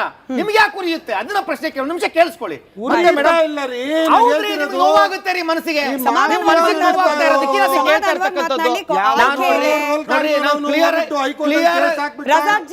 ನೀವು ಹೈಕೋರ್ಟ್ ಬಗ್ಗೆ ಮಾತಾಡ್ತಾರೆ. ನಾಗಪ್ರಸನ್ನ ಅವರು ತೀರ್ಪು ಕೊಟ್ಟಿರ್ತಕ್ಕಂಥದ್ದು ಈ ದೇಶದ ನ್ಯಾಯಾಂಗ ವ್ಯವಸ್ಥೆ ಮೇಲೆ ಮಾತಾಡಬೇಕಾದ್ರೆ ನಿಮಗೆ ನಾಲ್ಗೆ ಮೇಲೆ ಇಡ್ತಾ ಇರಬೇಕು. ನ್ಯಾಯಾಂಗ ವ್ಯವಸ್ಥೆ. ನಿಮ್ಮಿಬ್ಬರಿಗೂ ಮನವಿ, ವೀಕ್ಷಕರಿಗೆ ಬೇಕಾಗಿರೋದು ವಿಷಯಗಳು. ಅರ್ಚಾಟ ಕಿರ್ಚಾಟದಿಂದ ವಿಷಯಗಳು ಎಷ್ಟು ಕಡಿಮೆ ಆಗುತ್ತೆ ಅನ್ನೋದ್ರ ಬಗ್ಗೆ ನನಗೆ ಆತಂಕ ಇದೆ. 20 ಸೆಕೆಂಡ್ ಅವ್ರು ಮಾತನಾಡ್ಲಿ ಸರ್, ಅದಾದ್ಮೇಲೆ ನೀವು ಕಂಟಿನ್ಯೂ ಮಾಡಿ. ನಿಮಗೆ ನಾವು ತುಂಬಾ ವಿಡಿಯೋಗಳನ್ನ ನೋಡಿದ್ವಿ ಸೋಷಿಯಲ್ ಮೀಡಿಯಾದಲ್ಲಿ. ಯಾವಾಗ ಅಸ್ಸಾಂನಲ್ಲಿ ಮತ್ತೆ ಪಶ್ಚಿಮ ಬಂಗಾಳದಲ್ಲಿ ದೊಡ್ಡ ಕಾರ್ಯಾಚರಣೆ ಆಗುತ್ತೋ, ಅಲ್ಲಿ ಬಿಜೆಪಿ ಸರ್ಕಾರ ಬಂದ ಮೇಲೆ ಪಶ್ಚಿಮ ಬಂಗಾಳದಿಂದ ಆಚೆ ಆಗ್ತಕ್ಕಂಥ ಕೆಲಸವನ್ನ ಮಾಡ್ತಾರೋ, ಅಲ್ಲಿಂದ ತಪ್ಪಿಸ್ಕೊಂಡ್ ಬಂದಂತವ್ರು SIR ಪ್ರಕ್ರಿಯೆ ಆದ್ಮೇಲೆ ಇಲ್ಲಿಗೆ ಬಂದಂತವ್ರು ಸೋಷಿಯಲ್ ಮೀಡಿಯಾದಲ್ಲಿ ವಿಡಿಯೋ ಮಾಡಾಕಿದ್ದಾರೆ. ನನ್ನ ಹತ್ರ ವಿಡಿಯೋಸ್ ಇದೆ. ಇಲ್ಲಿ ಬೆಂಗಳೂರಿಗೆ ಬನ್ನಿ, ಬೆಂಗಳೂರು ಸೇಫ್ ಇದೆ, ಬೆಂಗಳೂರಲ್ಲಿ ಕಾಂಗ್ರೆಸ್ ಸರ್ಕಾರ ಇದೆ, ಕರ್ನಾಟಕದಲ್ಲಿ ಕಾಂಗ್ರೆಸ್ ಸರ್ಕಾರ ಇದೆ, ಬನ್ನಿ ಅಂತ ಹೇಳಿ ಆಹ್ವಾನ ಮಾಡಿರ್ತಕ್ಕಂಥದ್ದನ್ನ ವಿಡಿಯೋನ ಒಂದು ರಾಜ್ಯದಿಂದ ನಾವು ಇನ್ನೊಂದು ರಾಜ್ಯಕ್ಕೆ ಕಳಿಸ್ತೀವಿ ಅನ್ನೋದು ಭಾರತ ಅನ್ನೋ ಸಮಗ್ರತೆಗೆ ಸೂಕ್ತವಾದ ನಿರ್ಧಾರವ ಅನ್ನೋದ್ರ ಬಗ್ಗೆ ಪ್ರಶ್ನೆ ಇದೆ. ಅದಕ್ಕೆ ಹೋಗೋಣ. ಬಟ್ ರಜಾಕ್ ಸರ್, 3 ತಿಂಗಳಲ್ಲಿ, ಇದು ಪ್ರಿಯಾಂಕ್ ಖರ್ಗೆ ಅವ್ರು ಕೊಟ್ಟಿರೋ ಲೆಕ್ಕ ಸರ್, ಕಳೆದ 3 ತಿಂಗಳಲ್ಲಿ ಸರಿಸುಮಾರು 1000 ಜನ ಅಕ್ರಮ ನಿವಾಸಿಗಳನ್ನ ಪತ್ತೆ ಹಚ್ಚಿದೀವಿ. ನಾನು ಬಹಳ ಸೆನ್ಸಿಬಲ್ ಆಗಿ ಹೇಳ್ತಿದ್ದೀನಿ ಸರ್, ನಾನು ಬಾಂಗ್ಲಾದೇಶಿಗಳು ಅಂತ ಹೇಳ್ತಾ ಇಲ್ಲ. ಅಕ್ರಮ ನಿವಾಸಿಗಳನ್ನ ಪತ್ತೆ ಹಚ್ಚಿದೀವಿ, ಅವರನ್ನ ಹೊರಗೆ ಹಾಕೋ ಕೆಲಸ ಕೂಡ ಮಾಡ್ಲಾಗ್ತಾ ಇದೆ ಅಂತ ಹೇಳಿ ಗೃಹ ಸಚಿವರೇ ಹೇಳಿದ್ದಾರೆ. ರಜಾಕ್ ಅವರೇ, ಬಾಂಗ್ಲಾದೇಶಿಗಳೇ ಇದ್ದಾರೆ ಇದ್ರಲ್ಲಿ ಬಹುಪಾಲಿಗರು ಅಂತಾನೆ ಅಂದ್ಕೊಳ್ಳೋಣ ಈಗ ಈ ಕ್ಷಣದ ಮಟ್ಟಿಗೆ. ಅಲ್ಲಿಂದ ಬಂದವರು ಇಲ್ಲಿ ಅಕ್ರಮವಾಗಿ ಇಟ್ಕೊಂಡು ಇಲ್ಲೊಂದು Aadhaar card, voter card, ration card ತಗೊಂಡು, ಇಲ್ಲಿನ ಸರ್ಕಾರದ ಸೌಲಭ್ಯಗಳನ್ನ ತಗೊಂಡು, ಇಲ್ಲಿನ ಶಾಲೆಗಳಲ್ಲಿ ಅವ್ರ ಮಕ್ಕಳು ಅಡ್ಮಿಷನ್ ಮಾಡಿಕೊಂಡು, ಇಲ್ಲಿನ ರೇಷನ್ ಡಿಪೋಗಳಲ್ಲಿ ಇವ್ರು ಅಕ್ಕಿ ಫ್ರೀಯಾಗಿ ತಗೊಂಡ್ರೆ, ಸರ್ ಒಂದು ಸಮುದಾಯ ಅಂತ ಬಂದಾಗ ಆ ಸಮುದಾಯಕ್ಕೆ ಸಿಗಬೇಕಾಗಿದ್ದ ಸೌಲಭ್ಯದಲ್ಲಿ ಅಕ್ರಮವಾಗಿ ಬಂದವ್ರಿಗೂ ಕೂಡ ಪಾಲು ಹೋಗುತ್ತೆ. ರಜಾಕ್ ಅವರೇ, ನಿಮ್ಮದೇ ಸಮುದಾಯದ ಜನರಿಗೆ ಸಿಗಬೇಕಾಗಿದ್ದ, ಲೀಗಲ್ ಆಗಿ ಸಿಗಬೇಕಾಗಿದ್ದ ಮೂಲಭೂತ ಸೌಕರ್ಯದಲ್ಲಿ ಇಲ್ಲೀಗಲ್ ಜನರಿಗೆ ಅವಕಾಶ ಸಿಗ್ತಿದೆ ಅಂದಾಗ ನೀವು ಕೂಡ ಖಂಡಿಸಬೇಕು ಸರ್. ಇದನ್ನ ನೀವು ಕೂಡ ಕೈ ಜೋಡಿಸಬೇಕು ಇಂಥ ಆಪರೇಷನ್ಗಳಿಗೆ. ಮ್ಯಾಮ್ ನೋಡಿ, ಒಂದು ತಂದೆ ತೀರೋದ್ಮೇಲೆ ಒಂದು ಜಮೀನು ಆ ಜಮೀನ್ ಮೇಲೆ ಇವಾಗ ಅದು ಡಿವೈಡ್ ಮಾಡಿ ನಿನಗಿಸ್ ಬರುತ್ತೆ ನನಗಿಸ್ ಬರುತ್ತೆ ಅಂತ ಅಣ್ಣ ತಮ್ಮ ಜಗಳ ಮಾಡುವಾಗ ಒಂದು ಇಂಚು ಬಿಡಲ್ಲ ಒಂದು ತಮ್ಮ. ಈ ಥರ ಈ ದೇಶ ನಮ್ಮ ದೇಶ, ಇದು ನಮ್ಮ ಜಾಗ, ಇಲ್ಲಿ ಆಚೆಯಿಂದ ಯಾವನೂ ಬರಬಾರ್ದು. ಅವ್ನು ಬಾಂಗ್ಲಾದೇಶಿ ಆಗಿರಲಿ, ನೇಪಾಳಿ ಆಗಿರಲಿ, ಅವ್ನು ಆಫ್ರಿಕಾ ಮೂಲದವನಾಗಿರಲಿ, ಇಲ್ಲಿ ಡ್ರಗ್ಸ್ ಮಾರಕ್ಕೆ ಯಾವನೂ ಬರಬಾರ್ದು. ಸಮುದಾಯದ ವಿಷಯ ದಯವಿಟ್ಟು ತಾವು ಮಾತಾಡಲೇಬೇಡಿ. ಯಾಕಂದ್ರೆ ಬರ್ತಿರೋರು ಎಲ್ಲ ಮುಸಲ್ಮಾನರೇನು ಬರ್ತಿಲ್ಲ, ಆಫ್ರಿಕಾ ಮೂಲದಿಂದನೂ ಬರ್ತಿದ್ದಾರೆ, ಬಾಂಗ್ಲಾದೇಶದಿಂದನೂ ಕೇವಲ ಮುಸಲ್ಮಾನರು ಮಾತ್ರ ಬರ್ತಿಲ್ಲ, ಎಲ್ಲ ಧರ್ಮದವರು ಬಂದು ಇಲ್ಲಿ ಈಸಿಯಾಗಿದೆ ಅಂತ. ಮತ್ತು ಇದು ಏನು ಬರೀ ಬೆಂಗಳೂರಿನ ಪ್ರಾಬ್ಲಮ್ ಅಲ್ಲ, ಇದು ದೇಶಾದ್ಯಂತ ಇದೆ ಪ್ರಾಬ್ಲಮ್. ದೇಶದ ಪ್ರಾಬ್ಲಮ್ ಅಷ್ಟೇ ಅಲ್ಲ, ಅಮೆರಿಕಾದಲ್ಲಿ 14 ಲಕ್ಷ ಭಾರತೀಯರು ಅಕ್ರಮ ನುಸುಳುಕೋರರಾಗಿದ್ದಾರೆ ಅಂತ ಹೇಳ್ಬಿಟ್ಟು ಒಂದು ಮಾಹಿತಿ ಇದೆ. ಅದ್ರ ಮೇಲೆ ಅಮೆರಿಕ ಅಂತ ದೇಶನೇ ಏನು ಮಾಡ್ಕೊಳಕ್ ಆಗ್ತಿಲ್ಲ. ನಾನು ಇವತ್ತು ಹೇಳಕ್ ಪ್ರಯತ್ನ ಏನು ಪಡ್ತಾ ಇದ್ದೀನಿ, ನಾವು ಇಷ್ಟೊಂದು ಸರ್ಕಸ್ ಮಾಡಿಕೊಂಡು ಇವಾಗ ಬೆಳಿಗ್ಗೆ 6 ಗಂಟೆಯಿಂದ ಪೊಲೀಸ್ದವ್ರು ಪಾಪ ಹೋಗಿ ಮನೆಗೆ ಹುಡ್ಕೊಳ್ಳೋದು ಎಲ್ಲ ಮಾಡೋಕ್ಕಿಂತ ಇವಾಗ ನಾವಿಲ್ಲಿ ಏನು ಮಾತಾಡ್ತಿದೀವೋ ಈ ವಿಡಿಯೋನ ತಾವು ಯೂಟ್ಯೂಬಲ್ಲಿ ಹಾಕ್ತೀರಾ. ನಾನು ರಾಜ್ಯದ ಎಲ್ಲ ಜನರಲ್ಲಿ ಕೈ ಮುಗಿದು ಮನವಿ ಮಾಡ್ತೀನಿ, ಈ ವಿಡಿಯೋನ ನೀವು ಅಮಿತ್ ಶಾ ಅವ್ರಿಗೆ ಟ್ಯಾಗ್ ಮಾಡಿ. ಈ ಅಕ್ರಮ ನುಸುಳುಕೋರರನ್ನ ಯಾರಾದರೂ ಜಾಗ ಕೊಟ್ರೆ, ಕೆಲ್ಸಕ್ಕೆ ಇಟ್ಕೊಂಡ್ರೆ ನಿಮ್ಮ ಮೇಲೆ ನ್ಯಾಷನಲ್ ಸೆಕ್ಯೂರಿಟಿ ಆಕ್ಟ್ ಬುಕ್ ಆಗುತ್ತೆ ಅಂತ ನಾಳೆ ಅಮಿತ್ ಶಾ ಹೇಳಿ. ನಾಳಿದ್ದು ಎಲ್ಲರೂ ಇಂಡಿಯಾ ದೇಶ ಬಿಟ್ಟು ಆಚೆ ಹೋಗ್ತಾರೋ ಇಲ್ವೋ ಅದನ್ನ ನಾವು ನೋಡೋಣ. ಇದು ಬರೀ ಕರ್ನಾಟಕ ರಾಜ್ಯದಲ್ಲಿ ಇಲ್ಲಿ ಕಾಂಗ್ರೆಸ್ ಸರ್ಕಾರ ಇದೆ ಅಂತ ಬೆಂಗಳೂರಲ್ಲಿ ದಯವಿಟ್ಟು ನಿಮಿಷ ಬಿಜೆಪಿ ವಕ್ತಾರರನ್ನ ಯಾವ ತರ ಅನ್ಡಿಸ್ಟರ್ಬ್ ಸಮಯ ಕೊಟ್ಟರು ಅದೇ ತರ ನನಗೆ ಒಂದು ನಿಮಿಷ ಕೊಡಿ. ಅಮಿತ್ ಶಾ ಅಂದ ತಕ್ಷಣ ನೀವು ಅಡ್ಡವನ್ನು ಮಾತಾಡೋದು ತಪ್ಪು.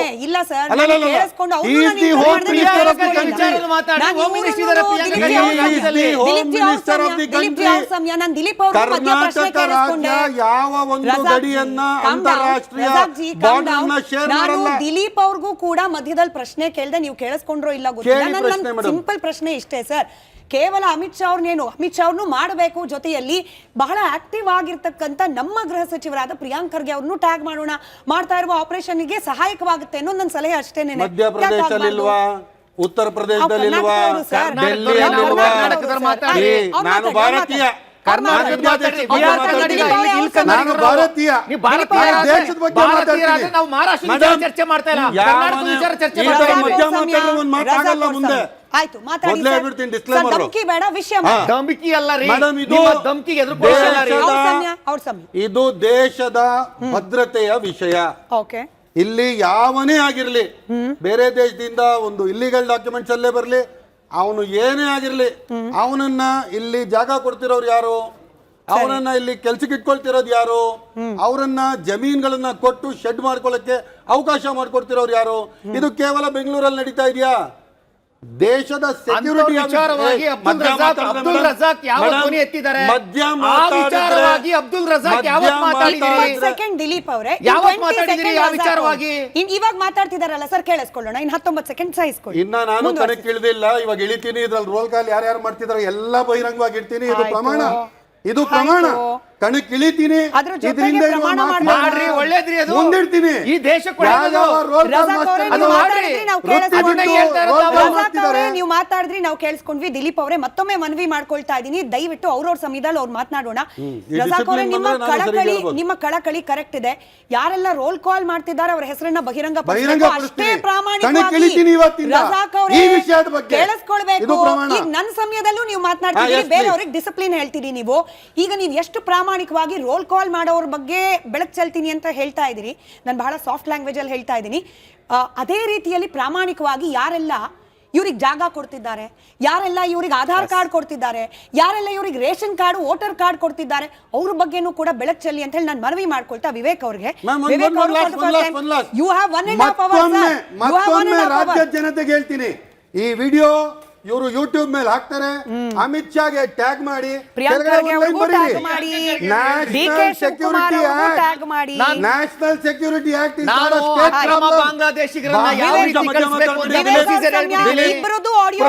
ವಿವೇಕ್ ಅವ್ರ ಸಮಯ, ವಿವೇಕ್ ಅವ್ರದ್ದು ಮಾತ್ರ ಮಾತು. ನನಗೆ ಮ್ಯೂಟ್ ಮಾಡೋ ಸಂಸ್ಕೃತಿ ಇಷ್ಟ ಇಲ್ಲ, ಸಂಸ್ಕೃತಿ ಇಲ್ಲ, ನೀವು ಅನಿವಾರ್ಯ ಮಾಡಬೇಡಿ. ವಿವೇಕ್ ಅವರೇ, ಇಫ್ ಐ ಆಮ್ ಕರೆಕ್ಟ್, ನನ್ನ ಹೋಮ್ವರ್ಕ್ ಕರೆಕ್ಟ್ ಇದ್ರೆ ಫಾರಿನರ್ಸ್ ಆಕ್ಟ್ 1946, ಹಾಗೆ ಪಾಸ್ಪೋರ್ಟ್ ಆಕ್ಟ್ 1967, ಹಾಗೆ ಸೆಕ್ಷನ್ 1414A ಇದೆಲ್ಲವೂ ಏನು ಹೇಳುತ್ತೆ ಅಂತಂದ್ರೆ, ಯಾರೆಲ್ಲ ಅಕ್ರಮವಾಗಿ ಬಂದು ನಮ್ಮ ರಾಜ್ಯದಲ್ಲೋ ನಮ್ಮ ದೇಶದಲ್ಲೋ ನೆಲೆಸಿದ್ದಾರೆ ಅವ್ರ ಪತ್ತೆ ಹಚ್ಚಿ ಅವರನ್ನ ಕಠಿಣವಾಗಿ ಶಿಕ್ಷೆಗೂ ಒಳಪಡಿಸಬೇಕು, ಡಿಪೋರ್ಟ್ ಮಾಡಬೇಕು ಸಂಬಂಧಪಟ್ಟಂತಿದೆ. ಇಷ್ಟೆಲ್ಲ ಕಠಿಣ ಕಾನೂನು ಇದ್ರೂ ಕೂಡ ಯಥೇಚ್ಛ ಸಂಖ್ಯೆಯಲ್ಲಿ ಬಂದು ನೆಲೆಸ್ತಾ ಇದ್ದಾರೆ, ಇಲ್ಲಿನ ಡೆಮೋಗ್ರಫಿ ಚೇಂಜ್ ಮಾಡೋದು ಅಲ್ಲದೆ ಇಲ್ಲಿನ ಪೊಲಿಟಿಕಲ್ ಸಿಸ್ಟಮ್ ಮೇಲೂ ಕೂಡ ಇನ್ಫ್ಲೂಯೆನ್ಸ್ ಮಾಡ್ತಿದ್ದಾರೆ ಅಂತಂದ್ರೆ ಲೋಪ ಇರೋದು ಎಲ್ಲಿ ಸರ್? ಕಾನೂನಲ್ಲ ಅಥವಾ ಕಾನೂನು ಇಂಪ್ಲಿಮೆಂಟೇಷನ್ ಅಲ್ಲ? ನೋಡಿ, ಕಾನೂನಲ್ಲೇನು ಲೋಪ ಇಲ್ಲ. ಇವಾಗ ಇವ್ರು ಮಾತಾಡಿದ್ದೆಲ್ಲ ಕೇಳಿದ್ರೆ ಸೆಂಟ್ರಲ್ ಗೌರ್ಮೆಂಟ್ ಮಾಡಬೇಕು, ಸ್ಟೇಟ್ ಗೌರ್ಮೆಂಟ್ ಮಾಡಬೇಕು ಅಂತ ಹೇಳ್ತಾರೆ. ಸೆಂಟ್ರಲ್ ಗೌರ್ಮೆಂಟಿಗೆ ಬಂದ್ಬಿಟ್ಟು ಸ್ಪೆಷಲ್ ಪೊಲೀಸ್ ಫೋರ್ಸ್ ಇಲ್ಲ. ಸೊ ಆರ್ಟಿಕಲ್ 258 ಕಾನ್ಸ್ಟಿಟ್ಯೂಷನ್ ಅಲ್ಲಿ ಸ್ಟೇಟ್ ಗೌರ್ಮೆಂಟ್ ಅವರಿಗೆ ಸ್ಪೆಷಲ್ ಟಾಸ್ಕ್ ಫೋರ್ಸ್ ಮಾಡಿಬಿಟ್ಟು ಅವರೇ ಡಿಪೋರ್ಟ್ ಮಾಡಬೇಕು. That is the SOP issued by. ಆದ್ರಿಂದ ಇಲ್ಲಿ ಯಾವ ಗೌರ್ಮೆಂಟ್ ಮಾಡಬೇಕು ಅನ್ನೋದು ಮುಖ್ಯ ಅಲ್ಲ. ಸ್ಪೆಷಲ್ ಟಾಸ್ಕ್ ಫೋರ್ಸು ಆರ್ಟಿಕಲ್ 258 ಪ್ರಕಾರ ಸ್ಟೇಟ್ ಗೌರ್ಮೆಂಟ್ ಮಾಡ್ಬಿಟ್ಟು ಪೊಲೀಸರು ಡಿಪೋರ್ಟ್ ಮಾಡ್ಬೇಕಾಗಿರೋ ಕರ್ತವ್ಯ ಅವ್ರದ್ದು. SOP ಇದೆ, SOP ಪಾಲನೆ ಆಗ್ತಾ ಇಲ್ಲ, ಇವತ್ತವರೆಗೂ ಆಗಿಲ್ಲ. ಇವಾಗ ವಾಟ್ ಸ್ಟೇಟ್ ಗೌರ್ಮೆಂಟ್ ಏನ್ ಮಾಡ್ತಾ ಇದೆ ಇಸ್ ರಿಯಲಿ ಅಪ್ರಿಷಿಯಬಲ್. ಆಯ್ತು, ಸರಿ. ಅಲ್ಲಿಗೆ ನಿವೃತ್ತ ಪೊಲೀಸ್ ಅಧಿಕಾರಿಗಳಿದ್ದಾರೆ ಉಮೇಶ್ ಸರ್. ಇಂಥ ಅನೇಕ ಆಪರೇಷನ್ಗಳನ್ನು ನಿಮ್ಮ ಅವಧಿಯಲ್ಲೂ ನಡೆಸಿರಬಹುದು. ಬಟ್ ಬಹಳ ಚರ್ಚೆಗೆ ಒಳಪಡೋದು ಏನು ವಿಚಾರ ಅಂತಂದ್ರೆ ಕೇವಲ ಈ ಅಕ್ರಮ ಬಾಂಗ್ಲಾದೇಶಿಗಳ ಬಗ್ಗೆ ಮಾತ್ರ ಬಹಳ ಚರ್ಚೆ ಆಗುತ್ತೆ. ಆಫ್ರಿಕಾದಿಂದ ಬಂದು ನೆಲೆಸಿರುವವರಿಂದನೂ ಕೂಡ ಸಮಾಜಕ್ಕೆ ವಿರುದ್ಧವಾದ ಅನೇಕ ಚಟುವಟಿಕೆಗಳಾಗ್ತಾ ಇದೆ. ಈ ಡ್ರಗ್ಸು ಅಂತ ಬಂದಾಗಲೆಲ್ಲ ಸಿಕ್ಕಾಕೊಳ್ಳೋದೇ ಅಲ್ಲಿಂದ ಬಂದವರು, ನೈಜೀರಿಯಾದವರು ಇರ್ತಾರೆ. ಬಟ್ ಬಾಂಗ್ಲಾದೇಶಿಗಳು ಮಾತ್ರ ಸಮಾಜಕ್ಕೆ ಥ್ರೆಟ್ಟು, ಬಾಂಗ್ಲಾದೇಶದಿಂದ ಬಂದು ನೆಲೆಸಿರುವವರು ಮಾತ್ರ ದೇಶ ವಿರೋಧಿ ಚಟುವಟಿಕೆಗಳಲ್ಲಿ ಭಾಗಿಯಾಗ್ತಾರೆ. ಈ ರೀತಿ ನರೇಟಿವ್ ಯಾಕೆ ಅಂತ ಹೇಳಿ? ಇಲ್ಲ, ಒಂದೇನಾಗುತ್ತೆ, ಬೇರೆ ದೇಶಗಳಿಂದ ಬರ್ತಕ್ಕಂಥವ್ರು ನಾವು ಒಂದು ವಿಭಾಗ ಮಾಡೋದು NDPS ಒಳಗಡೆ ಡ್ರಗ್ಸಲ್ಲಿ ನಾವು ಅವ್ರನ್ನ ತೊಗೊಂಡಾಗ ಏನಾಗ್ತದೆ, ಅದನ್ನು ನಾವು ಬೇರೆ ವರ್ಗೀಕರಣ ಮಾಡಬೇಕಾಗ್ತದೆ.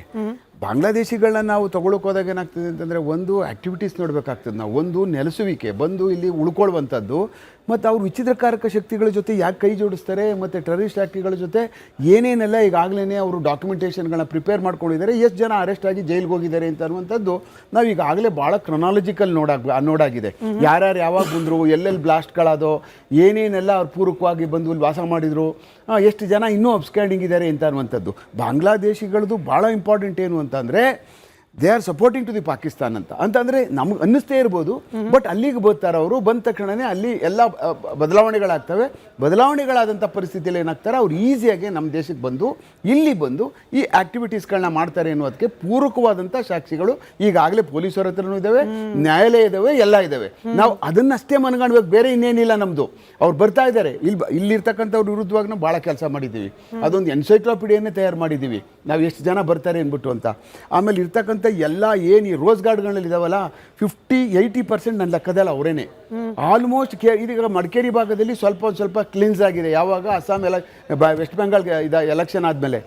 ಈಗೇನಾಗ್ತದೆ, ನಾವು ಮೊದಲೆಲ್ಲ ಹೋಗ್ತಾ ಇದ್ವಿ, ನಾವೂ ಕ್ರಾಸ್ ಮಾಡಿದ್ದೀವಿ. ಇಲ್ಲಿ ಈಸಿ, ಯಾರು ಬೇಕಾದರೂ ಹೋಗೋದು, ಅತ್ತೆ ಮನೆಗೆ ಹೋದಂಗಲ್ಲಿ ಮುರ್ಷಿದಾಬಾದ್ಗೆ ಹೋಗ್ಬಿಟ್ರೆ ನೀವು ಯಾರು ಬೇಕಾದರೂ ಹೋಗ್ಬೋದು, ಯಾರು ಬೇಕಾದರೂ ಬರ್ಬೋದು. ಈಗ ಹೇಗೆ ಮಾಡ್ತಾ ಇದ್ದಾರೋ ಗೊತ್ತಿಲ್ಲ. ಬಟ್ ಭಾಳ, ಯಾಕೆಂದ್ರೆ ಅವ್ರ ಜಮೀನುಗಳು ಈ ಕಡೆ ಇತ್ತು, ಇವ್ರ ಜಮೀನುಗಳು ಆ ಕಡೆ ಇತ್ತು, ಅದನ್ನು ಡಿಮಾರ್ಕೆಟ್ ಮಾಡಿದ್ದಾರೆ. ನೀವು ಈ ಕಡೆ ಬರಬೇಡಿ, ನೀವು ಆ ಕಡೆಗೆ ಹೋಗ್ಬೇಡಿ ಅಂತ. ಬಟ್ ಇನ್ನೂ ಫೈನಲೈಸ್ ಆಗಲಿಲ್ಲ ಅದು. ಬಟ್ ಅದೆಲ್ಲ ಈಗ ಅದೊಂದು ಬಾರ್ಡರ್ ಅಂತ ಅನ್ನುವಂಥದ್ದು ನನ್ನ ಲೆಕ್ಕದ ಹಾಳಾಗುತ್ತೆ.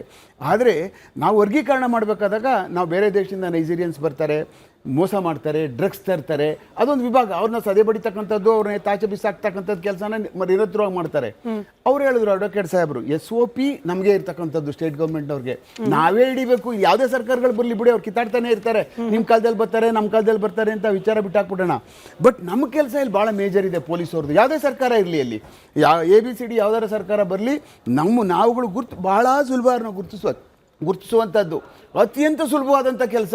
ನನ್ನನ್ನು ಕಳಿಸಿದ್ರೆ ನಾಳೆ ಬೆಂಗಳೂರು ಸಿಟಿನಲ್ಲೇ ಒಂದು ವಾರದಲ್ಲೇ 10,000 ಜನ ನಾನು ಐಡೆಂಟಿಫೈ ಮಾಡ್ಕೊಡ್ತೀನಿ. ಕಳಿಸಿದ್ರೆ ಅಂದ್ರಿ ಸರ್, ಹಂಗಾಗಿ ಮಧ್ಯದಲ್ಲಿ ಪ್ರಶ್ನೆ ಕೇಳ್ತಾ ಇದ್ದೀನಿ. ಹಂಗಂದ್ರೆ ಪೊಲೀಸ್ನ ಕಳಿಸದೇ ಇರೋರು ಯಾರು? ಅವ್ರು ಹೋಗದೆ ಇರೋ ರೀತಿಯಲ್ಲಿ ತಡಿತಾ ಇರೋರು ಯಾರು? ನನ್ನನ್ನು ಕಳಿಸಿದ್ರೆ ಬೇರೆಯವರು ಮಾಡ್ಬೋದು, ಅದೇನು ಬೇರೆ ಇಲ್ಲ. ನಾನು ನಿರ್ಧಾರ ಆಗ್ಬಿಟ್ಟಿದ್ದೀನಿ, ಒಳಗಡೆ ಹೋಗಿ ಬಹಳ ಸುಲಭ. ಅಲ್ಲಿರ್ತಕ್ಕಂಥವ್ರದ್ದು ಸುಮಾರು ಜನಗಳನ್ನ ಮೊಬೈಲ್ಗಳು ಕಲೆಕ್ಟ್ ಮಾಡ್ಕೊಬಿಟ್ರೆ ಅವ್ರುಗಳು ಎಂದೂ ಇಂಡಿಯಾ ದೇಶದವ್ರ ಜೊತೆ ಮಾತಾಡುವಂತ ಸಂಪರ್ಕನೇ ಇರಲ್ಲ. ಪ್ರತಿ ಕಾಲಗಳಲ್ಲೂ ಬಾಂಗ್ಲಾದೇಶ ಜೊತೆ ಮಾತಾಡ್ತಾರೆ ಅವರು. ಯಾಕೆ ಯಾರು ಆಕ್ಟಿವಿಸ್ಟ್ ಗಳು ಹೋಗ್ಬೇಕು, ಅವರು ವಿಡಿಯೋಗಳನ್ನ ಮಾಡಬೇಕು, ಸೋಷಿಯಲ್ ಮೀಡಿಯಾದಲ್ಲಿ ಹಾಕ್ಬೇಕು, ಅದ್ರ ಬಗ್ಗೆನೂ ಪ್ರಿಯಾಂಕ್ ಖರ್ಗೆ ಅವ್ರು ಮಾತನಾಡಿದ್ದಾರೆ. ಮುಂದಿನ ಭಾಗದಲ್ಲಿ ಅದ್ರ ಬಗ್ಗೆ ಕೂಡ ಚರ್ಚೆ ಮಾಡೋಣ. ಬಟ್ ನನ್ನ ಪ್ರಶ್ನೆ ಇರೋದೇನು, ಯಾಕೆ ಪೊಲೀಸರೇನೆ ಇದನ್ನ ರುಟೀನ್ ಆಗಿ ಮಾಡ್ತಾ ಇಲ್ಲ? ಯಾಕೆ ಶಾಶ್ವತವಾಗಿ ಅವ್ರನ್ನ ಗುರುತಿಸಿ ದೇಶಗಳಿಗೆ ಅವ್ರವ್ರ ದೇಶಗಳಿಗೆ ಅಟ್ಟೋ ಪ್ರಯತ್ನ ಯಾಕೆ ಆಗ್ತಾ ಇಲ್ಲ? ಬಹಳ ದಿವಸದಿಂದ ಸಿಕ್ಕಾಪಟ್ಟೆ ಜನ ಆಗಿದ್ದಾರೆ. ನೀವು ಅಲ್ಲಿ ನೆಲಮಂಗಲದ ಹತ್ರ ಒಂದಿದೆ ಡಿಟೆನ್ಷನ್ ಸೆಂಟರ್, 4 ಜನ ತಗೊಂಡೋಗಿ ಒಳಗೆ ಹಾಕ್ಬಿಟ್ರೆ 5 ಜನ ಆಚೆ ಬಂದ್ಬಿಡ್ತಾರೆ. ಅದೇನು ಡಿಟೆನ್ಷನ್ ಸೆಂಟ್ರು ಅಂತ ಅದಕ್ಕೇನು ಲೆಕ್ಕನೂ ಇಲ್ಲ, ಏನೂ ಇಲ್ಲ ಬಿಡಿ. ಅದು ಸುಮ್ಮನೆ 4 ಗೋಡೆ, ಈ ನೈಜೀರಿಯನ್ 2-3-5-6 ಸಾರಿ ಉಳಿಸ್ಬಿಟ್ಟವ್ರೆ ಗೋಡೆನ, ಅಂತ ಗಟ್ಟಿ ಗೋಡೆ ಕಟ್ಟಿದ್ದಾರೆ. ಆ ಕಾರಣಕ್ಕೆ ನಾವು ನೆಲ ಹಿಡಿದ್ಬಿಟ್ಟು ಜೈಲಿಗೆ ತುಂಬಿಟ್ಟು ಅವ್ರನ್ನೆಲ್ಲ ಮಾಡ್ಬಿಡ್ತೀವಿ ಅನ್ನುವಂಥದ್ದಿಲ್ಲ. ಕ್ಲೆನ್ಸ್ ಮಾಡಬೇಕು ಅಂದರೆ ಅವ್ರನ್ನ ಪತ್ತೆ ಮಾಡಬೇಕು ನಾವು. ಹಿಡ್ಕೋಬೇಕು. ಅವನ್ನೆಲ್ಲರೂ ಪತ್ತೆ ಮಾಡಿಕೊಂಡು ಇಲ್ಲಿಂದ ಒಂದು ಟ್ರೈನಿಗೆ ತುಂಬಿ ಮುರ್ಷಿದಾಬಾದ್ ಕರ್ಕೊಂಡು ಹೋಗ್ಬೇಕು, ಅಲ್ಲಿಗೆ ಬಾರ್ಡರ್ಗೆ, ಅಲ್ಲಿಂದ ಒಳಗಡೆ ಕಳಿಸ್ಬೇಕು. ನೀವು ಕಾನೂನು ಪ್ರಕ್ರಿಯೆನ ಮಾಡ್ತೀವಿ ಅಂತ ಅಂದ್ರೆ ಸುಮ್ಮನೆ ಹೇಳ್ಬಿಟ್ರೆ ನೀವು ರಾಜ್ಯದ ಜನತೆ ಮುಂದೆ ಇಲ್ಲಿಂದ ಹಿಡ್ಕೊಳ್ಬೇಕು, ಟ್ರೈನಲ್ಲಿ ನಾನು ಹೇಳ್ತೀನಿ, ಇಂಟರ್ನ್ಯಾಷನಲ್ ಬಾರ್ಡರ್ ಅಲ್ಲಿ ಸ್ಟ್ಯಾಚ್ಯೂಟ್ ಚೇಂಜ್ ಹೇಳುತ್ತೆ.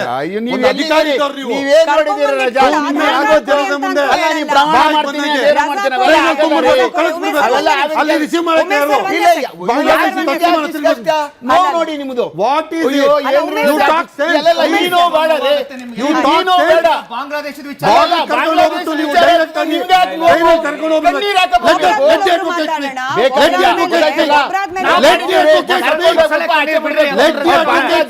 ಅವರು ಒಪ್ಕೋತಾರೆ ಬಂದಿದ್ದೀವಿ.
ಯಾವುದೇ ಸರ್ಕಾರ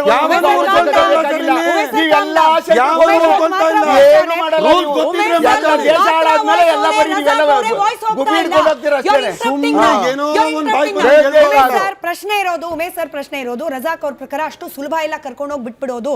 ಬಟ್ ಯಾವ ಕಾನೂನಲ್ಲಿ ಹೇಳುತ್ತೆ ಸರ್ ಆಧಾರ್ ಕಾರ್ಡ್ ಕೊಡಿ ಅಂತ, ಯಾವ ಕಾನೂನಲ್ಲಿ ಹೇಳುತ್ತೆ ಸರ್ ರೇಷನ್ ಕಾರ್ಡ್ ಕೊಡಿ ಅಂತ ಹೇಳಿ? ಇದು ಮಾತ್ರ ಸುಲಭವಾಗಿ ಸಿಗ್ತಾ ಇದೆ, ಕರ್ಕೊಂಡು ಹೋಗ್ಬಿಡೋದು ಸುಲಭ ಅಲ್ಲ ಅಂತ ಹೇಳ್ತಾರೆ. ಉಮೇಶ್ ಅಲ್ಲ, ಉಮೇಶ್ ಅವ್ರ ಸಮಯ ಇದರ ಕೆಂಪು ಬಣ್ಣ ಅದ್ಭುತ, ಖಾರ ಕಡಿಮೆ ಆದ್ರೂ ರುಚಿಕರ. MDH ಕಾಶ್ಮೀರಿ. ಅಲ್ಲ ಹೇಳ್ತೀನಿ ಕೇಳಿ, ನಾವುಗಳು ಇಷ್ಟೊಂದು ಆಧಾರ್ ಕಾರ್ಡ್ ಮಾಡ್ಕೊಟ್ಟಿರೋನು ಪತ್ತೆ ಮಾಡಿದೀವಿ. ನಾನು ಎನ್ಸೈಕ್ಲೋಪೀಡಿಯಾ ಮಾಡಿದ್ದೀನಿ ಅವ್ರನ್ನ. ಇಡೀ ಬೆಂಗಳೂರು ಸಿಟಿನಲ್ಲಿ ಯಾವ ಭಾಗದಲ್ಲಿ ಇದ್ದಾರೆ, ಎಷ್ಟು ಜನ ಇದ್ದಾರೆ, ಟೋಟಲಿ ನಾನೊಂದು ISD ನಲ್ಲಿ ಇದ್ದಾಗ ಒಂದು ಡಾಕ್ಯುಮೆಂಟೇಶನ್ ತಯಾರು ಮಾಡಿದ್ದೀನಿ ನಾನು. ಇವ್ರು ಒಂದ್ ದಿವಸ ಕಷ್ಟ ಆಗ್ತದೆ, ಇದು ಇದೇ ತರ ಚರ್ಚೆ ಮಾಡಿ ಮಾಡಿ ಮಾಡಿ ನಮ್ ಕೂದಲುಗಳು ಉದ್ರೋಗ್ಬಿಟ್ಟವೆ. ಯಾವುದೇ ರಾಜಕೀಯದವರು ನಾವು ಯಾರೇ ಮಾಡ್ಬೇಕಾದ್ರೂ ಸ್ಟೇಟ್ ಗೌರ್ಮೆಂಟ್ ಅವ್ರು ಯಾರೇ ಬರಲಿ, ಅವ್ರು ABCD ಸರ್ಕಾರ ಪ್ರತಿ ದಿವಸದ ಕೆಲಸ ಇರ್ಬೇಕಿದ್ದು ಪೊಲೀಸ್ನವ್ರಿಗೆ. ಯಾವತ್ತೋ ಹಿಂಗಾಗಿ ಹೈಕೋರ್ಟ್ ಅಲ್ಲಿ ಯಾವುದೋ ಒಂದು ವಿಚಾರ ಬಂದು ಅಲ್ಲಿ ಚೆನ್ನಾಗಿ ಜಾಡ್ಸಾದ್ಮೇಲೆ ಅವಾಗ ನಾವು ಓಡ್ ಬಂದು ನಥಿಂಗ್ ಡೂಯಿಂಗ್. ಎಲ್ಲಾರ್ಗೂ ಗೊತ್ತು ಈ ದೇಶದಲ್ಲಿ ಇರ್ತಕ್ಕಂಥ ತುಂಬಾ ಕಡೆ ಕೆಲಸ ಮಾಡ್ತಾ ಇದ್ದಾರೆ ಅಂತ ಅನ್ಬಿಟ್ಟು ಅಂತ. ಏನು ಮಾಡ್ಕೊಂಡು ಹೋಗ್ಲಿಲ್ಲ ಅಂದ್ರೆ ಈ ಪ್ರಪಂಚದಲ್ಲಿ ಯಾರಿಗೂ ಸಮಸ್ಯೆ ಇಲ್ಲ. ಏನಾದ್ರೂ ಮಾಡಿದಾಗಲೇ ಸಮಸ್ಯೆಗಳು ಉದ್ಭವ ಆದಾಗಲೇ ಯಾರಾದ್ರೂ ಕೈ ಹಾಕಕ್ಕೆ ಹೋಗೋದು. ಎಲ್ಲಾ ದೇಶಗಳಲ್ಲೂ ಇದೆ, ಡೀಟೇಲ್ ಆಗಿ. ಬಟ್ ಇರಲಿ ಸರ್, ಸಾಮಾಜಿಕ ನ್ಯಾಯ ಸಮಾಜದ ಕಟ್ಟ ಕಡೆಯ ವ್ಯಕ್ತಿಗೂ ಕೂಡ ಸರ್ಕಾರದ ಕಡೆಯಿಂದ ಸೌಲಭ್ಯಗಳು ಸಿಗಬೇಕು ಅಂತ ಹೇಳಿ ತಮ್ಮ ವಾದ ಇರೋದು. ತಾವು ಅಂಥದ್ದೇ ಚಟುವಟಿಕೆಗಳಲ್ಲಿ ಭಾಗಿಯಾಗ್ತೀರಿ. ಹಾಗಾಗಿ ಕೇಳ್ತಾ ಇದ್ದೀನಿ ಸರ್, ನಮ್ಮ ಸಮಾಜದಲ್ಲಿ ಹಿಂದುಳಿದವರು ಅಲ್ಪಸಂಖ್ಯಾತರಿಗೆ ಸಿಗಬೇಕಾದ ಸೌಲಭ್ಯವನ್ನ ಅಕ್ರಮವಾಗಿ ಯಾವುದೋ ದೇಶದಿಂದ ಬಂದು ಇಲ್ಲಿ ಅನುಭವಿಸ್ತಾ ಇದ್ದಾರೆ ಅಂತಂದ್ರೆ ನಿಮ್ಮಂಥವರ ಹೋರಾಟ ಮೊದಲು ಅಂಥವ್ರ ವಿರುದ್ಧವಾಗಿರಬೇಕು. ಬಟ್ ಯಾಕೋ ಗೊತ್ತಿಲ್ಲ ಸರ್, ಹಿಂಗೆ ಸಾಮಾಜಿಕ ಹೋರಾಟಗಾರರು ಅಂತ ತಮ್ಮನ್ನು ತಾವು ಕರೆಸ್ಕೊಳ್ಳೋರು ಕೂಡ ಈ ಅಕ್ರಮವಾಗಿ ಬಂದ ಬಾಂಗ್ಲಾದೇಶಿಗರ ಬಗ್ಗೆ ಮಾತನಾಡಿದ್ರೆ ಕೋಪ ಮಾಡ್ಕೊಳ್ತಾರೆ, ಅಕ್ರಮವಾಗಿ ಬಂದು ನೆಲೆಸಿರುವಂತಹ ಆಫ್ರಿಕನ್ಸ್ ಬಗ್ಗೆ ಮಾತನಾಡಿದ್ರೆ ಮೌನಕ್ಕೆ ಶರಣಾಗ್ತಾರೆ. ಯಾಕೆ ಹೀಗೆ ಅಂತ? ಯಾವ ಸೌಲಭ್ಯ ಬಳಸ್ತಾ ಇದ್ದಾರೆ? ಈಗ 10 ಸತಿ ಹೇಳಿದೆ sir, Aadhaar card, ration card, ಇಲ್ಲಿನ ಕೆಲಸ ಕಾರ್ಯ, ಇಲ್ಲಿನವರ ಕೆಲಸವನ್ನು ಕಿತ್ಕೊಳ್ತಾ ಇದ್ದಾರೆ. ನೀವು ಚಿಕ್ಕಮಗಳೂರು ಭಾಗಕ್ಕೆ ಹೋದ್ರೆ, ಕೊಡಗು ಭಾಗಕ್ಕೆ ಹೋದ್ರೆ ಸರ್, ಅಲ್ಲಿನ ಕಾಫಿ ತೋಟದ ಮಾಲೀಕರು ಹೇಳ್ತಾರೆ ಅವ್ರಿಗೆ ಇಲ್ಲಿನವ್ರು ಸಿಗ್ತಾನೆ ಇಲ್ಲ ಕೆಲಸಕ್ಕೆ, ಅನಿವಾರ್ಯವಾಗಿ ಅವ್ರನ್ನ ಕರ್ಕೊಳ್ಬೇಕಾಗತ್ತೆ ಅಂತ ಹೇಳಿ. ಪ್ರಾಬ್ಲಮ್ ಇದೆ ಅನ್ನೋದು ನಿಮ್ಗೆ ಗೊತ್ತಿದೆ ಸರ್, ಕಣ್ಣು ಮುಚ್ಕೊಂಡು ಏನು ಇಲ್ಲ. ಮೇಡಮ್, ಸೌಲಭ್ಯಗಳು ಅಂತಂದ್ರೆ ಅರ್ಥ ಮಾಡ್ಕೊಳ್ಳಿ, ಈ ಫ್ರೀ ಬೀಸ್ ನೀವೇನು ಅನ್ಕೊಳ್ತಿದ್ದೀರಲ್ವಾ? ನಾನು ಹಂಗ ಅನ್ಕೊಂಡಲ್ಲ, ಅವುಗಳ ಸೌಲಭ್ಯಗಳು ಅನ್ಕೊಂಡ್ರೆ ಅವರು ಕರ್ನಾಟಕದಲ್ಲಿ ಹುಟ್ಟಿ ಬೆಳೆದಿರೋರಿಗೆ ಮಾತ್ರ ಸೌಲಭ್ಯಗಳು ಇದಾವೆ, ಅಕ್ರಮ ವಲಸಿಗರಿಗೆ ಇಲ್ಲ. ಮೊದಲು ಎರಡನೇದಾಗಿ ಆಕಸ್ಮಿಕವಾಗಿ ಏನಾದ್ರು ಲೇಬರ್ ಪ್ರಾಬ್ಲಮ್ಸ್ಗಳು ಸಿಕ್ಕಾಪಟ್ಟಿ ಇದೆ. ಆ ಸಂದರ್ಭದಲ್ಲಿ ಅವ್ರು ಯಾರೋ ಬಂದಿರೋರು ಕಡಿಮೆ ಬೆಲೆ ಬರ್ತಾರೆ, ಇವ್ರು ಬಳಸ್ಕೊಳ್ತಾ ಇದ್ದಾರೆ. ಎರಡನೇದ್ದು. ಮೂರನೇದ್ದು, ನಮ್ಮ ಮನೆ ಇದೆ, ನಮ್ಮ ಮನೆಗೆ ಹೆಗ್ಗಣಗಳು ಬರ್ತಾ ಇದಾವೆ, ಬಂದ್ರೆ ನಾವ್ ಏನ್ ಮಾಡ್ತೀವಿ, ಹೆಗ್ಗಣಗಳು ಬರದ ಹಾಗೆ ಎಲ್ಲಗಳನ್ನು ಮುಚ್ಚುತ್ತಾ ಇದೀವಿ. ಆಕಸ್ಮಿಕವಾಗಿ ಆದ್ರೂ ನುಸುಳಿದ್ರೆ ಬೋನ್ಗಳನ್ನ ಇಡ್ತೀವಿ, ಹಿಡಿದು ಹೊರಗಡೆ ಹಾಕ್ತಿವಿ. ಅಂತ ಸಂದರ್ಭದಲ್ಲಿ ಈ ದೇಶ ಅನ್ನೋದೇ ಒಂದು ಮನೆ ಅಂತ ಅನ್ಕೊಂಡ್ರೆ, ಈ ಮನೆಯಲ್ಲಿ ಯಾವ ಕಡೆಯಿಂದ ಹೆಗ್ಗಣಗಳು ಬರ್ತವೆ, ಯಾವ ಕಡೆಯಿಂದ ಅಕ್ರಮ ವಲಸಿಗರು ಬರ್ತಾರೆ, ಅವುಗಳೆಲ್ಲವನ್ನು ಸಹಿತ ಹಿಡಿದು ಅಲ್ಲಿ ತಡೆಯುವ ಕೆಲಸವನ್ನ ಮಾಡಬೇಕಾದವ್ರು ಯಾರು? ಆಮೇಲೆ ಆಕಸ್ಮಿಕವಾಗಿ ಅದರ ನಂತರವೂ ಸಹಿತ ನುಗ್ಗಿದ್ರೆ ಅವರನ್ನ ಕಂಡು ಹಿಡಿದು ಆಮೇಲೆ ಅವರನ್ನ ಹೊರಗಡೆ ಹಾಕುವವರು ಯಾರು? ಇವುಗಳು ಈ ರಾಜಕೀಯನ ಪಕ್ಕಕ್ಕಿಡೋಣ ನಾವು. ನನಗೆ ಬೇಕಾಗಿರೋದು ನಮ್ಮ ದೇಶ, ನಮ್ಮ ದೇಶ. ಆಮೇಲೆ ನಾವು ಹೇಳ್ತಾ ಡೋಂಟ್ ಪರ್ಟಿಕ್ಯುಲರ್ಲಿ ಸಹಿತ ಇವರು ಒಂದು ಸಮುದಾಯದವರು ಒಂದು ದೇಶದವರು ಅಂತಲ್ಲ, ಬೇರೆ ಬೇರೆ ಎಲ್ಲಾ ದೇಶದಿಂದಲೂ ಬರ್ತಾರೆ ಜನರು. ಅವರು ಇವಾಗ ನಾವು ಹೇಳ್ತಾ ಇರೋದು ಇವರು ಈಗ ಹುಡುಕ್ತಾ ಇರೋದು 17 ಜನ 14 ಜನ ಅಂತಲ್ಲ. ಇವಾಗ ಹುಡುಕಿದ್ರೆ ಆಫ್ರಿಕಾ ಮೂಲದ ನೈಜೇರಿಯನ್ಸ್ ಡ್ರಗ್ಸ್ ಡೀಲರ್ಸ್ಗಳು ಕನಿಷ್ಠ ಅಂದ್ರೂ ಇಲ್ಲಿ 5,000 ಜನಕ್ಕಿಂತ ಹೆಚ್ಚು ಜನ ಬೆಂಗಳೂರಲ್ಲಿ ಡ್ರಗ್ಸ್ ಡೀಲರ್ಸ್ ನಾನು ಹೇಳ್ತಾ ಇರೋದು, ಅಕ್ರಮ ವಾಸಿಗರಲ್ಲ. ಬರೀ ಡ್ರಗ್ಸ್ ಗಳನ್ನ ಡೀಲ್ ಮಾಡಿ ನಮ್ಮ ಯುವಕರನ್ನ ಹಾಳು ಮಾಡ್ತಕ್ಕಂಥವ್ರು ಇದ್ದಾರೆ. ಸೊ ಇವುಗಳೆಲ್ಲವನ್ನು ಸಹಿತ ನಾವು ಒಂದು ಸಮುದಾಯವನ್ನ ಟಾರ್ಗೆಟ್ ಮಾಡೋ ಬದಲಾಗಿ ಎಲ್ಲರೂ ಸಹಿತ ಅಕ್ರಮವಾಸಿಗಳು, ಅಕ್ರಮವಾದಂತ ನುಸುಳುಕೋರರು ಅಂದ್ರೆ ಅವ್ರು ಎಲ್ಲರನ್ನೂ ಸಹಿತ ನಾವು ಯಾವುದೋ ಕಾರಣಕ್ಕೆ ಯಾವ ಸರ್ಕಾರ ಆದ್ರೂ ಇರಲಿ ಬಂಧಿಸಬೇಕು. ಆಕಸ್ಮಿಕವಾಗಿ ಆ ಬಂಧಿಸಬೇಕು ಅಂದ್ರೆ ಹೊರಗಡೆ ಬಿಡಬೇಕು ಅಂತಂದ್ರೆ ಡಬಲ್ ಇಂಜಿನ್ ಸರ್ಕಾರಗಳು ಬೇಕಾದಷ್ಟು ಇದಾವೆ. ಆ ಡಬಲ್ ಇಂಜಿನ್ ಸರ್ಕಾರಗಳು ಏನು ಮಾಡಿದಾವೆ, ಎಷ್ಟು ಜನರನ್ನು ಮಾಡಿದ ಹೊರಗಡೆ ಹಾಕಿದ್ದಾರೆ ಅರ್ಥ ಮಾಡ್ಕೊಳ್ಳಿ. ಅಂಕಿಅಂಶಗಳ ಪ್ರಕಾರ UPA ಸರ್ಕಾರ ಇದ್ದಾಗ 1.5 ಕೋಟಿ ಅಕ್ರಮ ನುಸುಳುಕೋರರು ಇದ್ರು ಅಂತ ಹೇಳ್ಬಿಟ್ಟು ಪಾರ್ಲಿಮೆಂಟ್ ಅಲ್ಲಿ ಹೇಳಲಾಗಿದೆ. ಇವಾಗ ಅದೇ ಪಾರ್ಲಿಮೆಂಟ್ ಅಲ್ಲಿ ಇದೇ ರಿಜಿಜು ಅವರು ಮತ್ತೆ ಹೇಳ್ತಾರೆ 2 ಕೋಟಿ ಜನ ಅಕ್ರಮ ನುಸುಳುಕೋರರು ಇದ್ದಾರೆ, ಅದು ಬಾಂಗ್ಲಾದೇಶಿಯರು. ಸರಿ, ಹಾಗಾದ್ರೆ 2 ಕೋಟಿ ಜನರು ಒಳಗಡೆ ಬರಬೇಕಾದಾಗ 12 ವರ್ಷದಿಂದ ನಾವು ಏನು ಮಾಡಿದೀವಿ ಭಾರತೀಯರು? ಅವುಗಳನ್ನು ಪ್ರಶ್ನೆ ಮಾಡ್ಬೇಕಲ್ವಾ? ಬಿಟ್ಟವ್ರು ಯಾರು, ಹಿಡಿದೇ ಇರ್ತಕ್ಕಂಥವ್ರು ಯಾರು, ಅವುಗಳ ಕಾರಣಗಳು ಯಾರು, ಕಾರಣೀಕರ್ತರು ಯಾರ್ಯಾರು? ಇವುಗಳನ್ನ ನಾವು ಗಮನಿಸ್ತಾ ಇದ್ರೆ ನೀವು ಅಮೆರಿಕದಲ್ಲಿಯೂ ಸಹಿತ ಇವಾಗ 15 ಮಿಲಿಯನ್ಸ್. ಅದ್ರ ಪರಿಣಾಮ ಏನಾಗ್ತಿದೆ ಅಂತನೂ ನಾವು ದಿನನಿತ್ಯ ನೋಡ್ತಿದೀವಿ ಸರ್. ಅಲ್ಲಿ ಬರ್ತಾ ಇರುವ ವಿಡಿಯೋಗಳು, ಅಲ್ಲಿನ ಸಮಾಜದ ಮೇಲೆ ಆಗಿರೋ ಪರಿಣಾಮಗಳು. ಅಮೆರಿಕ ಆಗೋದು ಬೇಡ ಭಾರತ ಅನ್ನೋ ಕಾರಣಕ್ಕೆ ಇಂಥ ಚರ್ಚೆಗಳಾಗ್ತಾ ಇರೋದು. ಬಟ್ ಎನಿವೆ, ಮೋಹನ್ ಗೌಡ ಅವರು ಕೂಡ ಜಾಯ್ನ್ ಆಗಿದ್ದಾರೆ ಚರ್ಚೆಯಲ್ಲಿ. ನಮಸ್ಕಾರ, ಕಾರ್ಯಕ್ರಮಕ್ಕೆ ಸ್ವಾಗತ ಸರ್. ಒಂದು ದೊಡ್ಡ ಆರೋಪ ಹಿಂದೂ ಪರ ಸಂಘಟನೆಗಳ ಮೇಲೆ ಇರೋದು ಅಂತಂದ್ರೆ, ಕರ್ನಾಟಕದಲ್ಲಿ ನಾವು ಇಡೀ ಭಾರತದ ಹೋದ್ರೆ ದೊಡ್ಡ ಚರ್ಚೆ ಆಗುತ್ತೆ ಬಿಡಿ, ಕರ್ನಾಟಕದಲ್ಲಿ ಅಕ್ರಮವಾಗಿ ಬಂದಿರುವ ನೇಪಾಳಿಗರಿದ್ದಾರೆ, ಅಕ್ರಮವಾಗಿ ಬಂದಿರುವ ಆಫ್ರಿಕನ್ಸ್ ಇದ್ದಾರೆ. ಆದ್ರೆ ನಿಮಗೆ ಯಾವಾಗ್ಲೂ ಕೂಡ ಅಕ್ರಮ ಬಾಂಗ್ಲಾದೇಶಗಳ ಬಗ್ಗೆನೇ ಯಾಕೆ ಗಮನ ಅಂತಂದ್ರೆ, ಧರ್ಮದ ಕಾರಣ. ನೀವು ನುಸುಳುಕೋರರನ್ನ ಕೂಡ ಧರ್ಮದ ಆಧಾರದ ಮೇಲೆ ಜಡ್ಜ್ ಮಾಡ್ತಿದ್ದೀರಿ. ನಿಮ್ ಹೋರಾಟ ಕೂಡ ಧರ್ಮದ ಆಧಾರದ ಮೇಲೆ ನಡೀತಾ ಇದೆ ಅಂತ ಹೇಳಿ. ಯಾಕೆ ಸರ್? ನೇಪಾಳಿಗರು ಕೂಡ ಇಲ್ಲಿನ ಸೌಲಭ್ಯ ಬಳಸ್ತಾ ಇದ್ದಾರೆ, ಆಫ್ರಿಕನ್ಸ್ ಇಲ್ಲಿನ ಸಮಾಜದ ಮೇಲೆ ದುಷ್ಪರಿಣಾಮ ಬೀರ್ತಾ ಇದ್ದಾರೆ. ಆ ಸಮುದಾಯಗಳ ಕಡೆಗೆ ಅಥವಾ ಆ ದೇಶದ ಅಕ್ರಮ ನುಸುಳುಕೋರರ ಪರವಾಗಿ ಯಾಕೆ ಅವರ ವಿರುದ್ಧವಾಗಿ ಹೋರಾಟ ಯಾಕಿಲ್ಲ? ಆ ಥರ ಇಲ್ಲ. ನಮ್ಮದು ಯಾವುದೇ ಸಮುದಾಯದ ವಿರುದ್ಧ, ಸಮುದಾಯದ ಆಧಾರದ ಮೇಲೆ, ಧರ್ಮದ ಆಧಾರದ ಮೇಲೆ, ಅವ್ರ ಜಾತಿ ಆಧಾರದ ಮೇಲೆ ಯಾವುದೇ ಹೋರಾಟವನ್ನು ನಾವು ಮಾಡೋದಿಲ್ಲ. ನಮ್ದು ಏನಂತ ರಾಷ್ಟ್ರದ ರಕ್ಷಣೆ ಆಗಬೇಕು, ದೇಶದ ಸಾರ್ವಭೌಮತೆ ಉಳಿಬೇಕು, ಈ ದೇಶದಲ್ಲಿ ಸ್ಥಳೀಯರಿಗೆ ಉದ್ಯೋಗ ಸಿಗಬೇಕು, ಆ ದೃಷ್ಟಿಯಿಂದಲೇ ಫೋಕಸ್ ಮಾಡಿ ಮಾಡುವಂಥದ್ದು. ಆದರೆ ಲೇಬಲನ್ನು ಆ ರೀತಿ ಮಾಡ್ತಾ ಇದ್ದಾರೆ. ದುರಂತ ಅಂತ ಹೇಳಿದರೆ, ಇವತ್ತು ದೇಶದ ರಕ್ಷಣೆ ಬಗ್ಗೆ ಮಾತನಾಡುವವರು ಈ ಥರ ದೇಶದ ಭದ್ರತೆಗೆ ಅಪಾಯ ಇರೋರ ಜೊತೆಗೆ ಇವತ್ತು ಸಪೋರ್ಟ್ ಮಾಡ್ತಾರೆ. ಅವರಿಗೆ ಆಧಾರ್ ಕಾರ್ಡ್ ಇದಕ್ಕೆಲ್ಲ ಅವರ ರಿಹ್ಯಾಬಿಟೇಷನ್ಗಾಗಿ ಇವತ್ತು ಸಪೋರ್ಟ್ ಮಾಡ್ತಾ ಇರೋ ದುರಂತ ಇದೆ. ಮತ್ತೊಂದು ಏನಂತ ಹೇಳಿದ್ರೆ, ಇವತ್ತು ದೇಶದ ಸಂವಿಧಾನದಲ್ಲಿ ಈಗ ಈ ಥರ ಈಗ ಇಮಿಗ್ರೇಷನ್ ಆ್ಯಕ್ಟ್ ಇರ್ಬೋದು, ಅದರಲ್ಲಿ ಸೆಕ್ಷನ್ 2ದಲ್ಲಿರ್ಬೋದು, 173 BNS ಅಲ್ಲಿ ಈ ಥರ ಯಾವುದೇ ಒಬ್ಬ ಒಂದು ಅನುಮಾನಾಸ್ಪದ ವ್ಯಕ್ತಿ ಗಮನಕ್ಕೆ ಬಂದರೆ ಅದನ್ನ ಪೊಲೀಸರಿಗೆ ನೋಟಿಸ್ ಮಾಡುವಂಥದ್ದು, ತಿಳಿಸುವಂಥದ್ದು ಪ್ರತಿಯೊಬ್ಬ ನಾಗರಿಕನ ಫಂಡಮೆಂಟಲ್ ರೈಟ್ಸ್ ಇದೆ. ಆಮೇಲೆ ಅದೇ ಕೆಲಸವನ್ನ ಇವತ್ತು ಹಿಂದೂ ಕಾರ್ಯಕರ್ತರು ಮಾಡ್ತಾ ಇದ್ದಾರೆ. ದುರಂತ ಅಂತ ಹೇಳಿದ್ರೆ, ಅಕ್ರಮ ನುಸುಳುಕೋರರ ಮಾಹಿತಿಯನ್ನ ಪೊಲೀಸರಿಗೆ ಕೊಟ್ಟಾಗ ಅಕ್ರಮ ನುಸುಳುಕೋರರ ಕಂಪ್ಲೇಂಟ್ ಅನ್ನು ತೆಗೆದುಕೊಂಡು ಇಲ್ಲಿನ ಈ ಬೆಂಗಳೂರಿನ ಒಬ್ಬ ಕನ್ನಡಿಗನ ಮೇಲೆ FIR ಮಾಡ್ತಾರೆ. ಹೈಕೋರ್ಟ್ ಅದನ್ನು ಚೀಮಾರಿ ಹಾಕ್ಸುತ್ತೆ. ಇದರಿಂದ ಇವತ್ತು ಲೋಕಲ್ ಗೌರ್ಮೆಂಟು ಹೇಗೆ ಅಕ್ರಮ ನುಸುಳುಕೋರರಿಗೆ ಸಪೋರ್ಟ್ ಮಾಡ್ತಾ ಇದೆ ಈಗ ನಾವು ನೋಡ್ತಾ ಇದ್ದೇವೆ. ಈಗ ಅವರು ನಮ್ಮ ಕಾರ್ಯಕರ್ತರು ಅವರ ಒಂದು ಅನುಮಾನಾಸ್ಪದ ವ್ಯಕ್ತಿ ಗಮನಕ್ಕೆ ಬಂದಾಗ, ಅವರು ವಿಚಾರಣೆ ಮಾಡಿದಾಗ ಅವ್ರ ಮೊಬೈಲ್ಗಳಲ್ಲಿ ಪೊಲೀಸರಿಗೆ ಪ್ರತಿ ವಾರ ಪೇಮೆಂಟ್ ಹೋಗುತ್ತೆ, ಮಂತ್ಲಿ ಪೇಮೆಂಟ್ ಹೋಗ್ತಾ ಇದೆ, 5,000 10,000.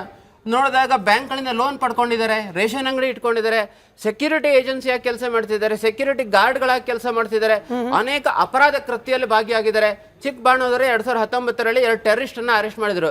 JMP ಜಮಾತೆ ಉಲ್ ಬಾಂಗ್ಲಾದೇಶಿ ಅವರು ಇವತ್ತು ಟೆರರಿಸ್ಟ್ ಆಕ್ಟಿವಿಟೀಸ್ಗಳಲ್ಲಿ ಇವತ್ತು ಬಂಧನ ಆಗಿದ್ದಾರೆ.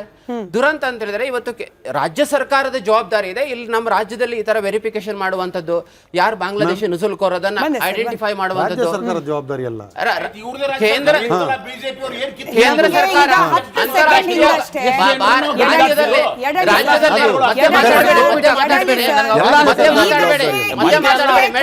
ಏನ್ ಹೇಳುತ್ತೆ ಅಂತ ಹೇಳಿ ಮೋಹನ್ ಗೌಡ್ರೆ, ನಮ್ಮ ರಾಜ್ಯದಲ್ಲಿ ನಿಮ್ ಪಕ್ಕದಲ್ಲೇ ಕೂತಿರೋರು ಹೇಳಿದ್ರು ನೀವು ಕೇಳಿಸ್ಕೊಳ್ಳಿಲ್ಲ. ರಾಜ್ಯ ಸರ್ಕಾರ ಜವಾಬ್ದಾರಿ ಏನು?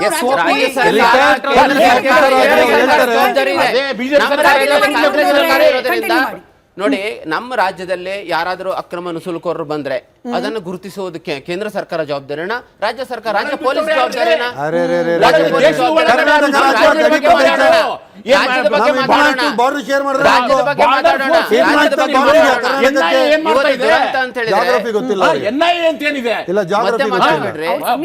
ಕೇಂದ್ರ ಸರ್ಕಾರ ನೋಡಿ, ಈ ವಿದೇಶಾಂಗ ನೀತಿ ಇರ್ಬೋದು, ಅಂತಾರಾಷ್ಟ್ರೀಯ ಗಡಿ ವಿಷಯ ಇರ್ಬೋದು, ಅದ್ರ ಬಗ್ಗೆನೂ ಕೇಂದ್ರ ಸರ್ಕಾರ ಕ್ರಮ ತೆಗೆದುಕೊಳ್ಬೇಕು. ಅದಕ್ಕೆ ಸಂಬಂಧಪಟ್ಟಂತ ಅನೇಕ ರೀತಿ ಇದನ್ನು ಮಾಡ್ತಾ ಇದೆ. ಕೇಂದ್ರ ಸರ್ಕಾರದ ಜವಾಬ್ದಾರಿ ಇದೆ. ಆದ್ರೆ ರಾಜ್ಯಕ್ಕೆ ಅವ್ರು ಬಂದಾಗ ರಾಜ್ಯದಲ್ಲಿ ವೆರಿಫಿಕೇಶನ್ ಮಾಡುವಂತದ್ದು, ಗುರುತಿಸುವಂತದ್ದು, ಅವರನ್ನ ಗಡಿಪಾರು ಮಾಡುವಂತದ್ದು, FIR ರಿಪೋರ್ಟ್ ಮಾಡುವಂತದ್ದು, ಅದು ಏನಂದ್ರೆ ರಾಜ್ಯ ಪೊಲೀಸ್ ಜವಾಬ್ದಾರಿ ಇದೆ. ಗೃಹ ಇಲಾಖೆ ಮಾಡಬೇಕಾಗಿದೆ. ಜಯರಾಜ್ ನಾಯ್ಡು ಅವರು ಕೂಡ ಇದ್ದಾರೆ. ಸರ್ ನಮಸ್ಕಾರ, ಕ್ಷಮೆ ಇರಲಿ, ಅರ್ಧ ಗಂಟೆ ಆದ್ಮೇಲೆ ನಿಮ್ಮನ್ನ ಮಾತನಾಡಿಸ್ತಾ ಇದ್ದೀನಿ. ಸರ್, ನೀವು ಬಹಳ ಈ ವಿಚಾರದಲ್ಲಿ ಕೆಲಸ ಮಾಡಿದ್ದೀರಿ ಅನ್ನೋದು ಗೊತ್ತು. ಅಕ್ರಮವಾಗಿ ಯಾರೆಲ್ಲ ಬಂದು ನೆಲೆಸಿದ್ದಾರೆ ಅವ್ರ ವಿಚಾರದಲ್ಲಿ ಬಹಳ ಕೆಲಸಗಳನ್ನು ಮಾಡಿದ್ದೀರಿ. ತಮ್ಮ ಹತ್ರ ಬಹಳ ಫ್ಯಾಕ್ಚುಯಲ್ ಇನ್ಫಾರ್ಮೇಶನ್ ಇದೆ ಅನ್ನೋ ಮಾಹಿತಿ ಸಿಕ್ತು.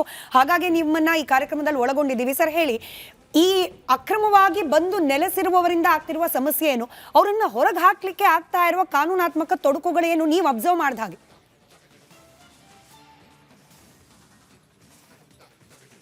ಮೇಡಮ್, ನಾನು ಯಾವುದೇ ಪಕ್ಷದ ಪರವಾಗಿ ಅಥವಾ ಯಾವುದೋ ಪಕ್ಷದ ನಿಷ್ಠೆಯಾಗಿ ನಾನು ಮಾತಾಡ್ತಾ ಇಲ್ಲ. ಈಗ ನನ್ನ ಸ್ನೇಹಿತ ಕುಣಿಗಲ್ ಮಾತಾಡಿದ್ರು, ದಿಲೀಪ್ ಮತ್ತೆ ರಜಕ್ ಅವರು ಮಾತಾಡಿದ್ರು, ಇದು ಮತ್ತೆ ನಮ್ಮ ಕಾನೂನು ಪಂಡಿತರು ಮಾತಾಡಿದ್ರು. ಬಟ್ ಇದೆಲ್ಲದಕ್ಕಿಂತ ಹೆಚ್ಚಾಗಿ ಪೊಲೀಸ್ನವರಿಗೆ ಚೆನ್ನಾಗಿ ಗೊತ್ತು ಎಷ್ಟು ಜನ ಇದ್ದಾರೆ ಅಂತ ನಮ್ಮ ಏರಿಯಾದಲ್ಲಿ, ಎಲ್ಲ ಬೆಂಗಳೂರಲ್ಲಿ. ಮತ್ತೆ ಇದುವರೆಗೂ ಕಳಿಸಿಲ್ಲ ಅಂತಾರೆ. ನನ್ನ ಇವತ್ತು ಪೊಲೀಸ್ನವ್ರಿಗೆ ಏನಾಗಿದೆ ಅಂದ್ರೆ ಅಕ್ರಮ ಬಾಂಗ್ಲಾವಾಸಿ ಆಗಿರ್ಬೋದು, ಅಥವಾ ನೈಜೀರಿಯಾ ಆಗಿರ್ಬೋದು, ಸುಡನ್ ಆಗಿರ್ಬೋದು, ರಷ್ಯಾದ ಮಹಿಳೆ ಆಗಿರ್ಬೋದು, ಬಹಳ ಜನ ಸಿಕ್ಕಿದ್ದಾರೆ. ಅವ್ರನ್ನ ಇಡ್ಲಿಕ್ಕೆ ಮತ್ತೆ ಅವ್ರನ್ನ ಡಿಪೋರ್ಟ್ ಮಾಡೋವರೆಗೂ ಇಮ್ಮಿಡಿಯೇಟ್ಲಿ ಕರ್ಕೋಗಿ ಬಿಡಕ್ಕಾಗಲ್ಲ. ಆ ದೇಶದ ರಾಯಭಾರಿಗಳಿಗೆ ನಾವು ಈ ತರ ನಿಮ್ಮ ದೇಶದ ಪ್ರಜೆಗಳನ್ನ ಅರೆಸ್ಟ್ ಮಾಡಿದೀವಿ, ಅನಧಿಕೃತ ಬಂದಿದ್ದಾರೆ, ಅವ್ರು TP ಕೊಡಿ ಅಂತ ಕೇಳ್ತೀವಿ, ಟೆಂಪ್ರವರಿ ಪರ್ಮಿಟ್. ಅವಾಗ ಮಾತ್ರ ಅವ್ರು ಬರೋವರೆಗೂ ಅವ್ರನ್ನ ಒಂದ್ ಕಡೆ ಇಡಬೇಕು. ಇಲ್ಲಿ ಕರ್ನಾಟಕ ಸರ್ಕಾರದ ತಪ್ಪಿದೆ, ಭಾರತ ಸರ್ಕಾರ ತಪ್ಪಿದೆ. ಇಮಿಗ್ರೇಷನ್ ಆಫ್ ಬ್ಯೂರೋ ಅಂಡರ್ಲಿ ಬರುತ್ತಿದ್ದು, ಯಾರು ವೀಸಾ ತಗೊಂಡು ಇಲ್ಲಿ ಅನಧಿಕೃತವಾಗಿ ವಾಲಿಸಿರ್ತಾರೆ ಅದನ್ನ ಪತ್ತೆ ಹಚ್ಚಬೇಕಾದ ಇಮಿಗ್ರೇಷನ್ ಬ್ಯೂರೋ. ಇನ್ನ ಯಾರು ಪಾಸ್ಪೋರ್ಟ್ ವೀಸಾ ಬಂದಿರ್ತಾರೆ ಅವ್ರನ್ನ ಪತ್ತೆ ಹಚ್ಚಬೇಕಾಗಿರ್ತಕ್ಕಂಥದ್ದು ಕರ್ನಾಟಕ ಸರ್ಕಾರ. ಕೇಳ್ತಾ ಇದೆಯಾ ನನ್ನ ಮಾಹಿತಿ? ಹೌದು ಸರ್, ಸ್ವಲ್ಪ ಅದೇನೋ ನೆಟ್ವರ್ಕ್ ಇಶ್ಯೂ ಇದೆ ಅನ್ಸುತ್ತೆ, ನಿಮ್ ವಿಡಿಯೋ ಸರಿಯಾಗಿ ಬರ್ತಿಲ್ಲ. ಬಟ್ ಕಂಟಿನ್ಯೂ ಮಾಡಿ ಸರ್, ಮುಂದುವರಿಸಿ. ನಾಯ್ಡು ಅವರೇ ಮುಂದುವರಿಸಿ. ಅದೇ, ಈಗ ನೈಜೀರಿಯಾದವರು ಏನು ಎಜುಕೇಶನ್ ವೀಸಾ ಮತ್ತೆ ಅವರು ಮೆಡಿಕಲ್ ವೀಸಾದಲ್ಲಿ ಬಂದು ಇಲ್ಲಿ ಅನಧಿಕೃತವಾಗಿದ್ದಾಗ ಅದನ್ನು FRO ತಿಳಿಸ್ತಕ್ಕಂಥ ಕೆಲಸ ಮಾಡ್ತಕ್ಕಂಥದ್ದು ಇಮಿಗ್ರೇಷನ್ ಅವರು. ಇನ್ನ ಅಕ್ರಮ ಬಾಂಗ್ಲಾವಾಸಿಗರನ್ನ ಪತ್ತೆ ಹಚ್ಚಬೇಕಾಗ್ತದ್ದು ಬೆಂಗಳೂರಲ್ಲಿ ಪೊಲೀಸ್ನವ್ರದ್ದು. ಈಗ ನೋಡಿ, ಈ 5 ಜನ ಹಿಡಿದಿದ್ದಾರೆ, ಅವ್ರನ್ನ ಇಡ್ಲಿಕ್ಕೆ ಜಾಗ ಇಲ್ಲ. ಮೇಜರ್ ಇದು ಬೆಂಗಳೂರು ಎಲ್ಲಾ ಪೊಲೀಸರಿಗೆ ಗೊತ್ತು ಎಲ್ಲೆಲ್ಲಿ ಇದಾರೆ ಅಂತ. ಹಿಡಿದ್ರೆ ಅವ್ರನ್ನ ಇಡ್ಲಿಕ್ಕೆ ಜಾಗ ಇಲ್ಲ. ಇವತ್ತು ಖಾಸಗಿ NGOಗಳಲ್ಲಿ 480 ಜನ ಇಟ್ಟಿದ್ದಾರೆ ಮೇಡಮ್. FRC ಅಂತ ಏನಿದೆ, ಸೊಂಡೆಕೊಪ್ಪದಲ್ಲಿ ಉಮೇಶ್ ಸರ್ ಹೇಳಿದ್ರಲ್ಲ, ಅಲ್ಲಿ 50 ಜನ ಇಡಬಹುದು. ಅದು ಏನಾಗಿರುತ್ತೆ ಅಂದ್ರೆ ಅಲ್ಲಿ ಕೇಸ್ ಇದ್ದಂತ ಇಡ್ತಾರೆ. ಇವತ್ತು ನನ್ನ ಒಂದು NGOದಲ್ಲಿ ಆಸರೆ ಫೌಂಡೇಶನ್ ಒಂದರಲ್ಲಿ 3 ವರ್ಷ ಆಯ್ತು. ನಮ್ಮ ದಯಾನಂದ್ ಸರ್ ಇದ್ದಾಗ ರಿಕ್ವೆಸ್ಟ್ ಮಾಡ್ಕೊಂಡು ಪ್ರೈವೇಟ್ NGOಗಳಲ್ಲಿ ಅವ್ರು ಇಡ್ತಿದ್ದಾರೆ. ಈಗ ಅವ್ರು ಡಿಪೋರ್ಟ್ ಆಗೋವರೆಗೂ ನನ್ನ ಒಂದು NGOದನ್ನೇ 3 ವರ್ಷದಿಂದ ಇದುವರೆಗೂ 1700 ಜನ ಡಿಪೋರ್ಟ್ ಆಗಿದ್ದಾರೆ ಮೇಡಮ್. ನಿಜ. ಬಟ್ ಸರ್ ಈ ರಿಸ್ಕ್ ಹೆಂಗಿರುತ್ತೆ ಅಂತಂದ್ರೆ ನನಗೆ ಕರೆಕ್ಟಾಗಿ ನೆನಪಾಗ್ತಿಲ್ಲ, ಇತ್ತೀಚೆಗೆ ನಡೆದಿರೋ ಘಟನೆ, ಈ ಕಂಬಿ ಕಟ್ ಮಾಡಿ ಎಸ್ಕೇಪ್ ಆಗಿಬಿಟ್ಟಿದ್ದ ಸರ್ ಒಬ್ಬ ವ್ಯಕ್ತಿ, ಹಿಂಗೆ ಪ್ರೈವೇಟ್ ಒಂದು ಕಡೆ NGOಗಳ ಸಪೋರ್ಟ್ ತಗೊಂಡು ಇಟ್ಟಿದ್ದ ಸಂದರ್ಭದಲ್ಲಿ ಅದಾದ್ಮೇಲೆ ಮತ್ತಷ್ಟು ರೂಲ್ಸ್ನ ಸ್ಟ್ರಿಕ್ಟ್ ಮಾಡಿದ್ದಾರೆ ಅಂತ ಹೇಳಿ, ಹಿಂಗೆ NGO ಸಪೋರ್ಟ್ ತಗೊಳ್ಳೋದು, ಅಲ್ಲಿ ಅವರನ್ನ ಇರಿಸೋದು, ಇದನ್ನ ಮತ್ತಷ್ಟು ಸ್ಟ್ರಿಕ್ಟ್ ಮಾಡಿದ್ದಾರೆ ಅಂತ. ಅಲ್ಲ ಈಗ ಮತ್ತೆ ಎಲ್ಲಿ ಇಡಬೇಕು ಈಗ ನೋಡಿ, ಈಗ ಮೊನ್ನೆ ಎಕ್ಸಾಂಪಲ್ ನಂದಿಗುಡಿ ಪೊಲೀಸರು ಏನು ಹೈಕೋರ್ಟ್ ಕೇಸ್ ಆಯ್ತಲ್ಲ, ಅವರು ತಂದು ನನ್ನ ಹತ್ರ ಇಟ್ಟಿದಾರಲ್ಲ ಬಿಲಾಲ್ನ, ನನ್ನ ಹತ್ರ ಇಟ್ಟಿರೋದು. ಬಿಲಾಲ್ ನಿಮ್ ಜೊತೆ ಇದ್ದಾನಾ? ಹೌದು, ನಮ್ಮ NGOದಲ್ಲೇ ಇಟ್ಟಿದ್ದಾರೆ. ಆಯ್ತು. ಈ ಇನ್ಫ್ರಾಸ್ಟ್ರಕ್ಚರ್ ಡೆವಲಪ್ ಮಾಡೋದು ಸರ್, ಅಂದ್ರೆ FRRO ಡೆವಲಪ್ ಮಾಡಬೇಕಾಗಿರೋದು ಕೂಡ ಕೇಂದ್ರ ಸರ್ಕಾರದೇ ಜವಾಬ್ದಾರಿನಾ ಸರ್? ಹೌದು ಹೌದು. ನೋಡಿ ನಮ್ಮ ಕರ್ನಾಟಕದಲ್ಲಿ ಎಲ್ಲೇ ಹಿಡಿದ್ರು ಬೆಂಗಳೂರಲ್ಲಿ ಇರ್ತಕ್ಕಂಥ ಒಂದೇ ಡಿಟೆಕ್ಷನ್ ಸೆಂಟರ್ FRC ಸೊಂಡೆಕೊಪ್ಪ ಗಂಡಸರದ್ದು. ಎರಡನೇದ್ದು ಬಂದು ಹೆಣ್ಣು ಮಕ್ಕಳದೊಂದು ಡಿಟೆಕ್ಷನ್ ಸೆಂಟರ್ ಇದೆ ತುಮಕೂರಲ್ಲಿ ದಿನ್ನೆಯಲ್ಲಿ. ಬರೀ 50 ಜನ ಮಾತ್ರ ಇಡ್ಬೋದು ಮೇಡಮ್ ಅಲ್ಲಿ. ಇನ್ನು ಉಳಿದವ್ರನ್ನ ಈಗ ನೋಡಿ ಹೇಗೆ ಪೊಲೀಸ್ನವ್ರು ಅಂದ್ರೆ ಅವ್ರನ್ನ ಅರೆಸ್ಟ್ ಮಾಡಿದ್ರೆ ಇಡ್ಲಿಕ್ಕೆ FRO ಹೋಗಿ ಪ್ರೊಡ್ಯೂಸ್ ಮಾಡಿದಾಗ ಇದು ನಿಮ್ಮ ಕರ್ತವ್ಯ, ಅವ್ರನ್ನ ಡಿಪೋರ್ಟ್ ಮಾಡೋವರೆಗೂ ನೀವೆಲ್ಲಾದ್ರೂ ಇಡಿ ಅಂತ ಹೇಳ್ತಾರೆ. ಎಲ್ಲಿಡ್ಬೇಕು ಅವರು? ಯಾಕೆಂದ್ರೆ ಈಗ ಒಬ್ಬ ವ್ಯಕ್ತಿನ ಅರೆಸ್ಟ್ ಮಾಡಿದಾಗ ಅನ್ಯ ದೇಶದ ಪ್ರಜೆನ ಅದನ್ನ ಅವರ ದೇಶದ ರಾಯಭಾರಿಗಳಿಗೆ ಕಚೇರಿ ತಿಳಿಸ್ತಕ್ಕಂಥ ಕರ್ತವ್ಯ ನಮ್ ಯಾವುದು FRO ಅವ್ರದ್ದು. ಸರಿ, ಇವಾಗ ನೀವು ಹೇಳ್ತಿರೋದು ಕರೆಕ್ಟ್ ಇದೆ ಜರ ಸರ್. ಹೆಂಗ್ ಗೊತ್ತಾ, ಇವಾಗ ವೀಸಾ ತಗೊಂಡ್ ಬಂದು ಎಕ್ಸ್ಪೈರ್ ಆದ್ಮೇಲೂ ಇಲ್ಲಿರೋರ್ನ ಪತ್ತೆ ಹಚ್ಚೋದು ಒಂದು ಸರ್, ಬಟ್ ಮೇಜರ್ ಕನ್ಸರ್ನ್ ಇರೋದೇನು ವೀಸಾ ಪಾಸ್ಪೋರ್ಟ್ ಏನು ಇಲ್ದಲೆ ಈ ಬೇಲಿ ಹಾರ ಬರೋದು ಅಂತಾರಲ್ಲ, ನುಸುಳ್ಕೊಂಡು ಬರೋದು ಅಂತಾರಲ್ಲ, ಅಂಥವ್ರ ಸಂಖ್ಯೆನೂ ಇದೆಯಲ್ಲ ಸರ್ ಜಾಸ್ತಿ. ಇವ್ರನ್ನ ಯಾವ ಇಮಿಗ್ರೇಷನ್ನು, ಯಾವ ಪೊಲೀಸರು ಕಂಡು ಹಿಡಿಯೋದು ಎಷ್ಟು ಕಷ್ಟ, ಕಂಡು ಹಿಡಿದ್ಮೇಲೆ ನೀವೇ ಹೇಳ್ತಿದ್ದೀರಿ ಕಂಡು ಹಿಡಿದ್ರು ಕೂಡ ಅವ್ರನ್ನ ಇಟ್ಕೊಳ್ಳೋದು ಕಷ್ಟ, ಕಳಿಸೋದು ಕಷ್ಟ ಅಂತೇಳಿ. ಎನಿವೆ ಮತ್ತೆ ಬರ್ತೀನಿ ಸರ್, ನಿಮ್ದೊಂಚೂರು ನೆಟ್ವರ್ಕ್ ಇಶ್ಯೂ ಇದೆ, ಬೆಟರ್ ಪ್ಲೇಸಲ್ಲಿ ಏನಾದರೂ ಕುತ್ಕೊಳ್ಬೋದು, ಅಷ್ಟೊತ್ತಿಗೆ ಗಮನಿಸಿ. ಇಲ್ಲ ದಿಲೀಪ್ ಅವರೇ, BJP ಮೇಲಿರುವ ಗಂಭೀರ ಆರೋಪ ಏನು ಅಂತಂದ್ರೆ, ನಾನು ಕೇಂದ್ರ ಮಟ್ಟದ್ದು ಪ್ರಶ್ನೆ ಮಾಡ್ತಾ ಇದ್ದೀನಿ. ಇವತ್ತು ಪ್ರಿಯಾಂಕ್ ಖರ್ಗೆ ಅವರು ಕೂಡ ಅದನ್ನು ಪ್ರಸ್ತಾಪ ಮಾಡ್ತಾರೆ. ನೋಡಿ, ಅಸ್ಸಾಮು, ಬಿಹಾರು, ವೆಸ್ಟ್ ಬೆಂಗಾಲ್ ಅಲ್ಲೆಲ್ಲ ಈ ಅಕ್ರಮ ನಿವಾಸಿಗಳನ್ನೇ ಒಂದು ಎಲೆಕ್ಷನ್ ಇಶ್ಯೂ ಮಾಡ್ಕೊಂಡ್ಬಿಟ್ರು. ಅಲ್ಲಿಂದ ಬಂದಿದ್ದಾರೆ, ಇಲ್ಲಿಂದ ಬಂದಿದ್ದಾರೆ, ಗುಸ್ಬೇಟಿಯ ಇವ್ರನ್ನೆಲ್ಲ ಆಚೆ ಹಾಕ್ತೀವಿ ನಾವು, BJP ಸರ್ಕಾರ ಬಂದ್ಬಿಡ್ಬೇಕು. ಆಯ್ತು ಎಲೆಕ್ಷನ್ನು, ಏನ್ ಮಾಡ್ತಿದ್ದೀರಿ? ಎಲ್ಲಿದೆ ನಂಬರ್ಸು? ಎಷ್ಟು ಜನ ವೆಸ್ಟ್ ಬೆಂಗಾಲಿಂದ ಆಚೆ ಹಾಕಿದ್ದೀರಿ, ಎಷ್ಟು ಜನ ಅಸ್ಸಾಮಿಂದ ಆಚೆ ಹಾಕಿದ್ದೀರಿ, ಆಚೆ ಹಾಕುವ ಪ್ರಕ್ರಿಯೆಗಳಲ್ಲಿ ಏನ್ ಬದಲಾವಣೆ ತಂದಿದ್ದೀರಿ, ಎಲ್ಲಿದೆ?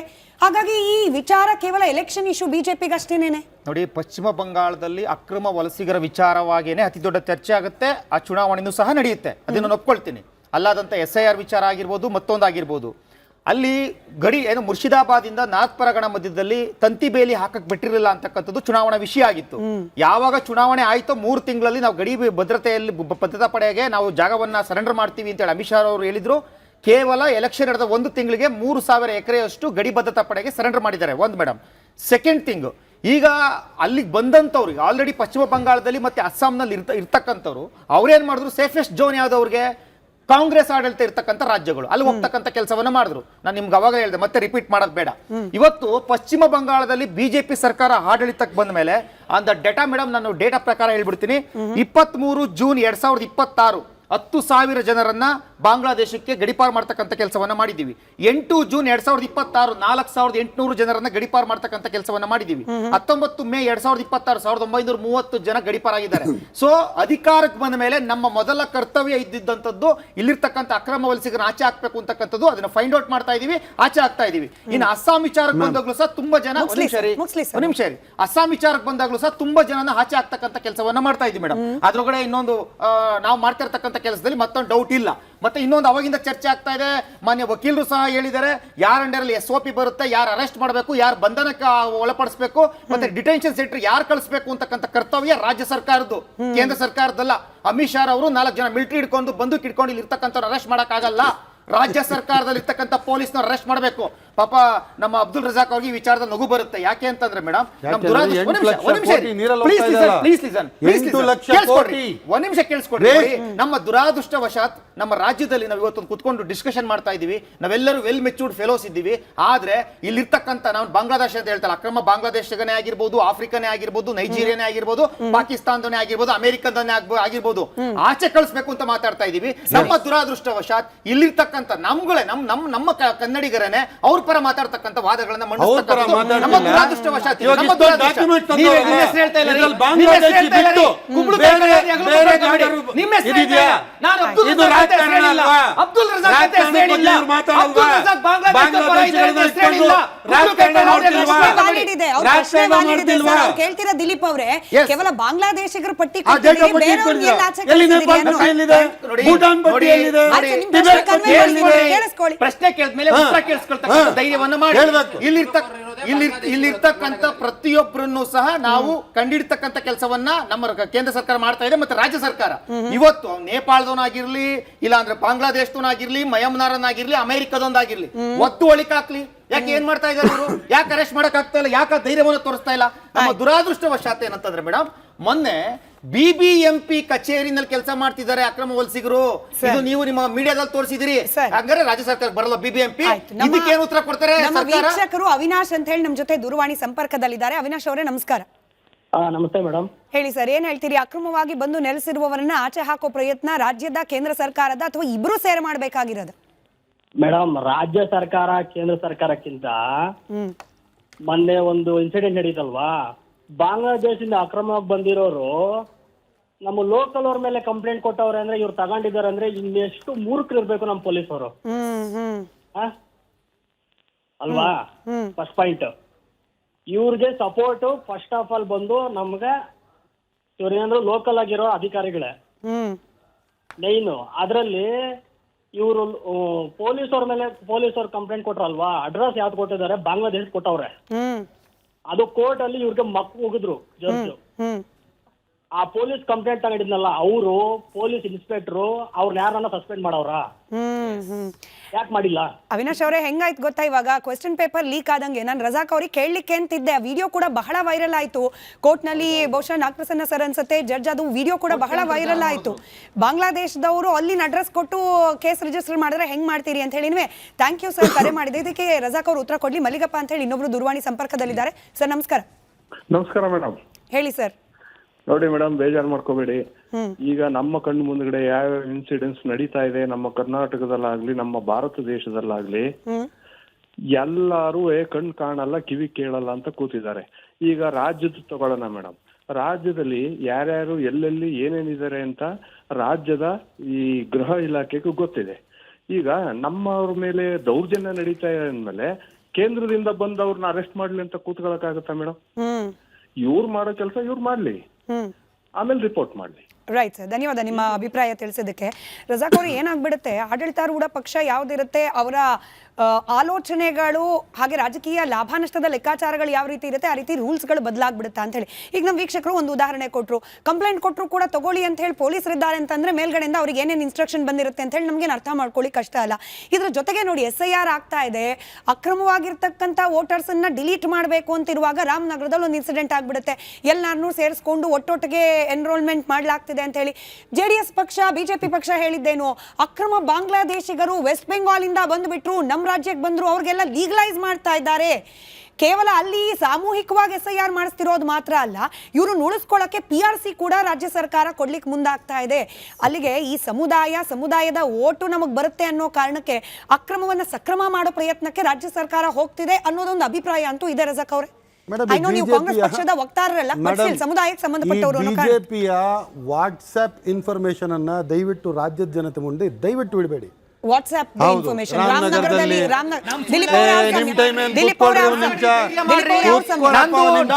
ಸುಳ್ಳಾಗಿದ್ರೆ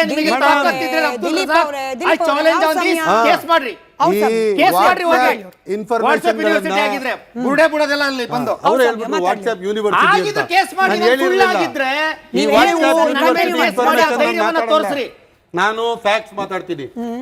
ಎಲೆಕ್ಷನ್ ಕಮಿಷನ್ ಕೇಂದ್ರ ಸರ್ಕಾರ ಕೆಳಗಡೆ ಬರೋದು, ಎನ್ಯುಮರೇಷನ್ ಫಾರ್ಮ್ ಕೇಂದ್ರ ಸರ್ಕಾರ ಹಂಚ್ತಾ ಇರೋದು, ರಾಜ್ಯ ಸರ್ಕಾರ ಪ್ರಿಂಟ್ ಮಾಡಿ ಕೊಟ್ಬಿಡ್ತಾ ಇಲ್ಲ. ಮೇಡಮ್, ಎನ್ಯುಮರೇಷನ್ ಫಾರ್ಮ್ ನಿಮ್ ಕೈಗೆ ಕೇಂದ್ರ ಸರ್ಕಾರ ಕೊಟ್ರೆ ಮಾತ್ರ ರಾಜ್ಯದ BLOಗಳು ತಗೊಂಡೋಗಿ ಕೊಡೋದು. ಕೊಡಿ ಅಂತ ಪರವಾಗಿಲ್ಲ. ಇದೆಲ್ಲ ಕುಮಾರಸ್ವಾಮಿಗೆ ಬೇಕಾದಾಗ ಅವರು ಓಟ್ ಎಲ್ಲ ತಗೊಂಡ್ಬಿಟ್ರು. 40 ವರ್ಷ ನಾವು ಕಣ್ ಮುತ್ಕೊಂಡು ಕಿವಿ ಮುತ್ಕೊಂಡು ಬಾಯಿ ಮುತ್ಕೊಂಡು ಅವ್ರಿಗೆ ವೋಟ್ ಮಾಡಿದ್ವಿ. ಈ ಸಲ ಅವ್ರು ತೆಗೆದು ಆಚೆ ಹಾಕಿದಕ್ಕೆ ಅಲ್ಲಿ 10,000 ಜನ ಬಾಂಗ್ಲಾದೇಶರಿದ್ದಾರಂತ. ಯಾಕೆ ಅಂತ ಹೇಳಿದ್ರೆ ನಾವು ಅವರು ಸಮುದಾಯದ ವಿಚಾರ ಮಧ್ಯ ಮಾತಾಡಿದ್ರೆ ಮಾತಾಗಲ್ಲ ma'am. ನಾವು ಸಮುದಾಯ ಮಧ್ಯ ಮಾತಾಡಿದ್ರೆ ಮಾತಾಗಲ್ಲ. ಸಮುದಾಯ ವಿಚಾರ ತರ ಬೇಡ, ಮುಸಲ್ಮಾನ್ ವಿಚಾರ ತರದ್ ಬೇಡ ಇಲ್ಲಿ. ನಾವು ಅಕ್ರಮ ವಲಸಿಗರ ಬಗ್ಗೆನೇ ಮಾತಾಡ್ತಾ ಇದೀವಿ. ಮುಸಲ್ಮಾನರ ವಿಚಾರ ತರದ್ ಬೇಡ. ದಿಲೀಪ್ ಅವರೇ, ಪ್ರಶ್ನೆ ನಂದೇ ಆಗಿತ್ತು. ಸಮುದಾಯ ಅನ್ನೋ ಕಾರಣಕ್ಕೆ ನಡೀತಾ ಇರುವ ಓಲೈಕೆ ಬಗ್ಗೆ ಪ್ರಶ್ನೆ. ರಜಾಕ್ ಅವ್ರು ಮಾತಾಡಿ. ಮಧ್ಯ ಮಾತಾಡಿದ್ರೆ ಮಾತಾಗಲ್ಲ ಮೊದಲೇ ಹೇಳ್ತಾ ಇದ್ದೀನಿ.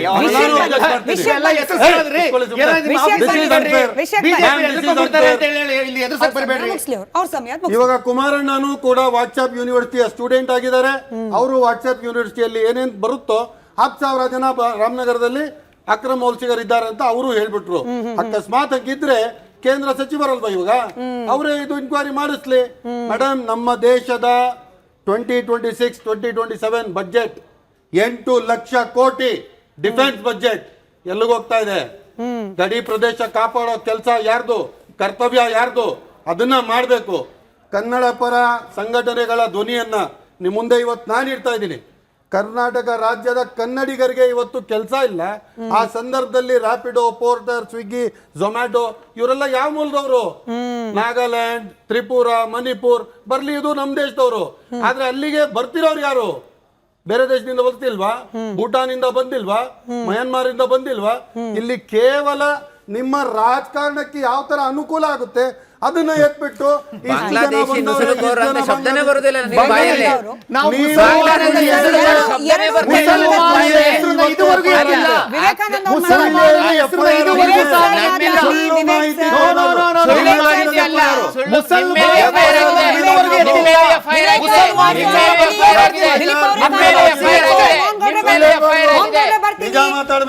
ವಿಷಯಗಳು ಲೀಗಲಿ ಕ್ವೆಶ್ಚನ್ ಕೆಲವೊಂದು ಬಂತು, ಅನುಮಾನಗಳು ಬಂತು, ಅದ್ರ ಬಗ್ಗೆ ನಿಮ್ಮಿಂದ ಪರಿಹಾರ ಬೇಕು. ಇವ್ರ ಮಾತಲ್ಲೇ ಗೊತ್ತಾಗುತ್ತೆ ಯಾರು ಬಾಂಗ್ಲಾದೇಶ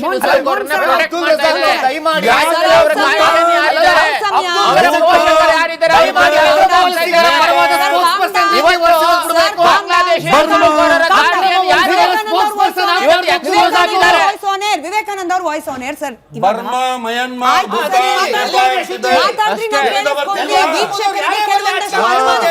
ಅತಿ ಹೆಚ್ಚು 80% ನುಸುಳುಕೋರರು ಬಾಂಗ್ಲಾದೇಶ ನುಸುಳುಕೋರರು, ಅತಿ ಹೆಚ್ಚು ಪ್ರಮಾಣದಲ್ಲಿ ನುಸುಳುಕೋರರು ಬಾಂಗ್ಲಾದೇಶಿಗಳು. ಅದ್ರ ಬಗ್ಗೆ ಮಾತಾಡಲ್ಲ. ಬಾಂಗ್ಲಾದೇಶ ಬಗ್ಗೆ ಮಾತಾಡಲ್ಲ. ಚಹಾದ ಸ್ವೀಟ್ ಟೇಸ್ಟ್ MDHD+ ನಿಂದಲೇ ಬರುತ್ತೆ. ಗಂಟು ಕಟ್ಟಿಕೋ ಲವಂಗ, ಹಸಿರು ಏಲಕ್ಕಿಯಿಂದ ತುಂಬಿದ MDHD+ ಮಸಾಲೆ. ಮಾತನಾಡ್ತಾ ಇದ್ವಿ, ಬೆಂಗಳೂರಿನಲ್ಲಿ ನಡೀತಾ ಇರತಕ್ಕಂತ ಆಪರೇಷನ್ ಮುಕ್ತ ಅಂದ್ರೆ ಅಕ್ರಮವಾಗಿ ರಾಜ್ಯಕ್ಕೆ ಬಂದು ನೆಲೆಸಿರುವ ಬಾಂಗ್ಲಾದೇಶಿಗಳನ್ನ ಒಳಗೊಂಡಂತೆ ಬೇರೆ ದೇಶದ ಪ್ರಜೆಗಳನ್ನ ಹೊರಗಟ್ಟುವ ಪ್ರಯತ್ನ. ಪ್ರಿಯಾಂಕ್ ಖರ್ಗೆ ಅವರು ಇದ್ರ ಬಗ್ಗೆ ಮಾತನಾಡ್ತಾ ಇದ್ರು. ಮೋಹನ್ ಗೌಡ್ರೆ ಏನ್ ಹೇಳ್ತಾರೆ ಪ್ರಿಯಾಂಕ್ ಖರ್ಗೆ ಅವರು? ಇನ್ನು ಮುಂದೆ ಸೋಷಿಯಲ್ ಮೀಡಿಯಾದಲ್ಲಿ ಈ ವಿಚಾರಗಳನ್ನ ಇಟ್ಕೊಂಡು ಹೀರೋಗಳಾಗ್ಲಿಕ್ಕೆ ಹೊರಟ್ರೆ ಕಂಬಿ ಹಿಂದೆ ಕಳಿಸ್ಬೇಕಾಗತ್ತೆ. ನಿಮಗೇನಾದ್ರೂ ಮಾಹಿತಿ ಇದ್ರೆ ನೀವು ಮಾಡಬೇಕಾಗಿರೋದು ಸ್ಥಳೀಯ ಪೊಲೀಸರಿಗೆ ವಿಚಾರವನ್ನ ತಲುಪಿಸೋದು. ನೀವು ಹೋಗೋದು, ಹಲ್ಲೆ ಮಾಡೋದು, ಒಳಗೆ ಹೋಗ್ಬಿಟ್ಟು ID ಕಾರ್ಡ್ಗಳನ್ನ ಕೊಡಿ ಅಂತ ಕೇಳೋದು, ಯಾವುದೇ ರೀತಿಯಲ್ಲೂ ಅದಕ್ಕೆ ಅವಕಾಶ ಇರೋದಿಲ್ಲ. ಸ್ಟ್ರಿಕ್ಟ್ ಆಗಿ ಹಿಂದೂ ಪರ ಕಾರ್ಯಕರ್ತರಿಗೇನೆ ವಾರ್ನ್ ಮಾಡ್ದಂಗೆ ಇತ್ತು sir. I am not sure ಹಂಗಿತ್ತು ಅಂತ ಹೇಳಿ. ನೋಡಿ, ಇವತ್ತು ನಾವು ಈ ಬೆಂಗಳೂರಿನಲ್ಲೂ ಆಪರೇಷನ್ ಮುಕ್ತ ಅಂತೇಳಿ ಕಾರ್ಯಾಚರಣೆ ಮಾಡಿದ್ದನ್ನು ನಾವು ಸ್ವಾಗತ ಮಾಡ್ತೇವೆ. ಮತ್ತು ನೀವು ಹೇಳಿದಂತೆ ಪ್ರಿಯಾಂಕಾ ಖರ್ಗೆ ಅವರು ಈ ಥರ ಒಂದು ಎಚ್ಚರಿಕೆಯನ್ನು ಕೊಟ್ಟಿದ್ದಾರೆ. ನಾವು ಇದರಲ್ಲಿ ಒಂದು ಸ್ಪಷ್ಟವನ್ನು ಮಾಡ್ತೇವೆ, ಯಾವುದೇ ಹಿಂದೂ ಕಾರ್ಯಕರ್ತರು ಇದುವರೆಗೆ ಯಾವುದೇ ಬಾಂಗ್ಲಾ ಅಕ್ರಮ ನುಸುಳುಕೋರನ ಮೇಲೆ ಅಥವಾ ಯಾರ ಮೇಲೂ ಸಹ ವಿದೇಶಿ ನಾಗರಿಕರ ಮೇಲೆ ಹಲ್ಲೆಯನ್ನ ಮಾಡಲಿಲ್ಲ. ಹಲ್ಲೆ ಮಧ್ಯೆ ಮಾತಾಡಬೇಡಿ. ನೀವು ಅಕ್ರಮ ವಲಸಿಗರ ಪರ ಮಾತಾಡೋದು ಬಿಡಿ ಸರ್, ದಯಮಾಡಿ ಮಾತಾಡ್ಲಿ. ಅಲ್ಲ, ಅಕ್ರಮ ನುಸುಳುಕೋರರ ಬಗ್ಗೆ ಮಾತಾಡುವಾಗ ಅವ್ರೇ ಸಪೋರ್ಟ್ ಮಾಡ್ತಾರೆ.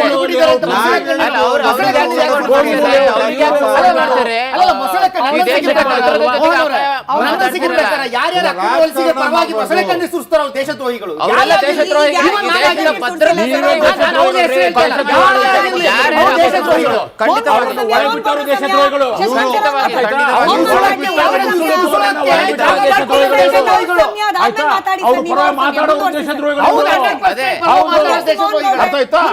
ನಿಮ್ಮ ಕೇಂದ್ರ ಸರ್ಕಾರ 12 ವರ್ಷದಿಂದ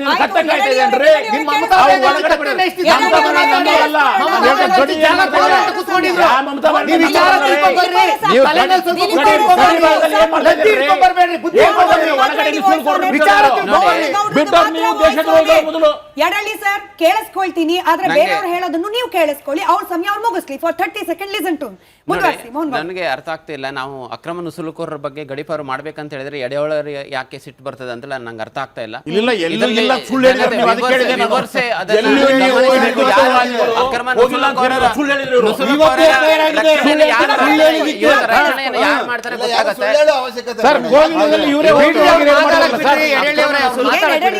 ಮಾತಾಡ್ಬೇಕಾ ಬೇಡವಾ?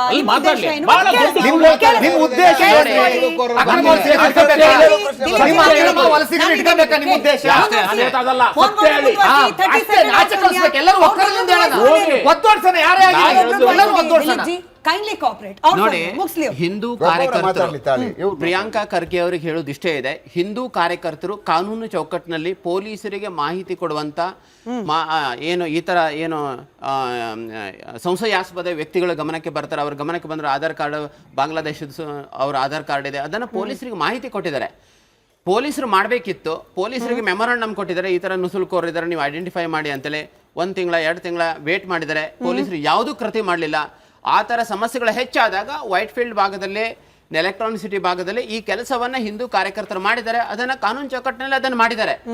ಅದರ ದುರಂತ ಅಂತ ಹೇಳಿದ್ರೆ ಆ ಬಾಂಗ್ಲಾದೇಶಿ ನುಸುಳುಕೋರನ್ನ ಕಾನೂನು ಬಾಹಿರವಾಗಿ ಅವರ ಇದನ್ನ ಕಂಪ್ಲೇಂಟ್ ತೆಗೆದುಕೊಂಡು ಇವ್ರ ಮೇಲೆ ಹಿಂದೂ ಕಾರ್ಯಕರ್ತರ ಮೇಲೆ FIR ಮಾಡಿ ಹಿಂದೂ ಕಾರ್ಯಕರ್ತನ ಅರೆಸ್ಟ್ ಮಾಡಿ ನಂತರ ಹೈಕೋರ್ಟ್ ಅಲ್ಲಿ ಚೀಮಾರಿ ಹಾಕಿದ ನಂತರ ಇವತ್ತು ಏನೋ ಒಂದು ನಾಟಕವನ್ನ ಇವತ್ತು ಸ್ಟಾರ್ಟ್ ಮಾಡಿದ್ದಾರೆ.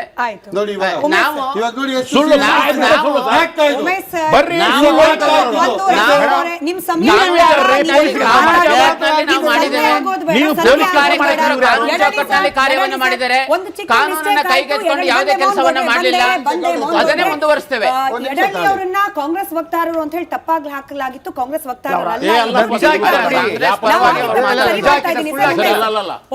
ಉಮೇಶ್ ಸರ್ ವಿಷಯ ಮಾತನಾಡೋದಾದ್ರೆ ರಜಾಕ್ ಅವರ ಪ್ರಕಾರ ಬಹಳ ಸ್ಟ್ರಿಂಜೆಂಟ್ ಇದೆ, ಸುಲಭ ಇಲ್ಲ, ಅವ್ರನ್ನ ಪತ್ತೆ ಹಚ್ಚಿದ್ರು ಕೂಡ ವಾಪಸ್ ಹಾಕ್ಲಿಕ್ಕೆ ಅದರದೇ ಆದ ಪ್ರೋಸೆಸ್ ಇದೆ ಅಂತ ಹೇಳಿ.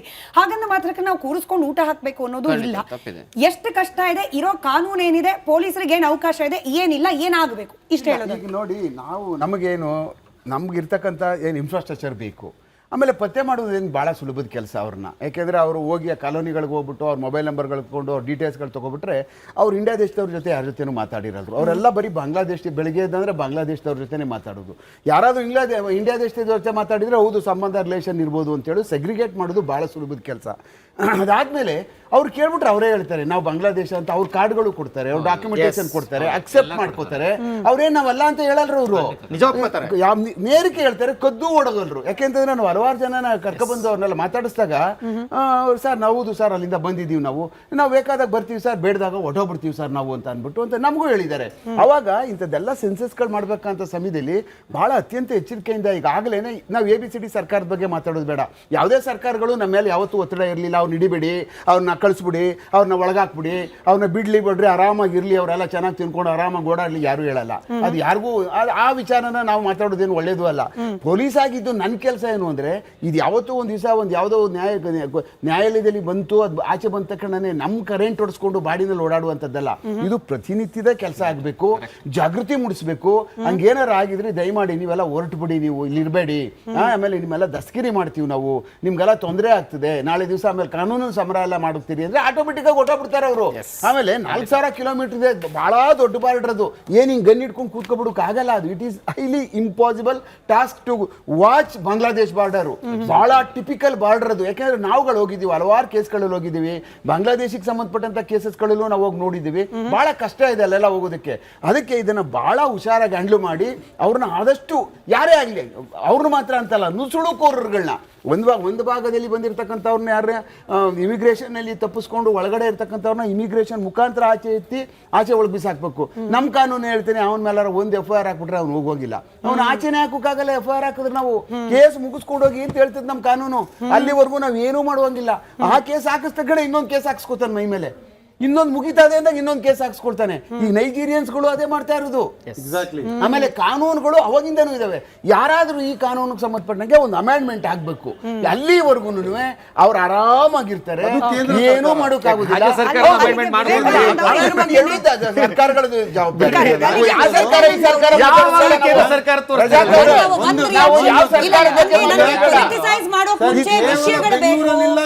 ಅಲ್ಲ, ಇಡೀ ದೇಶದಲ್ಲಿ ಅವರೇ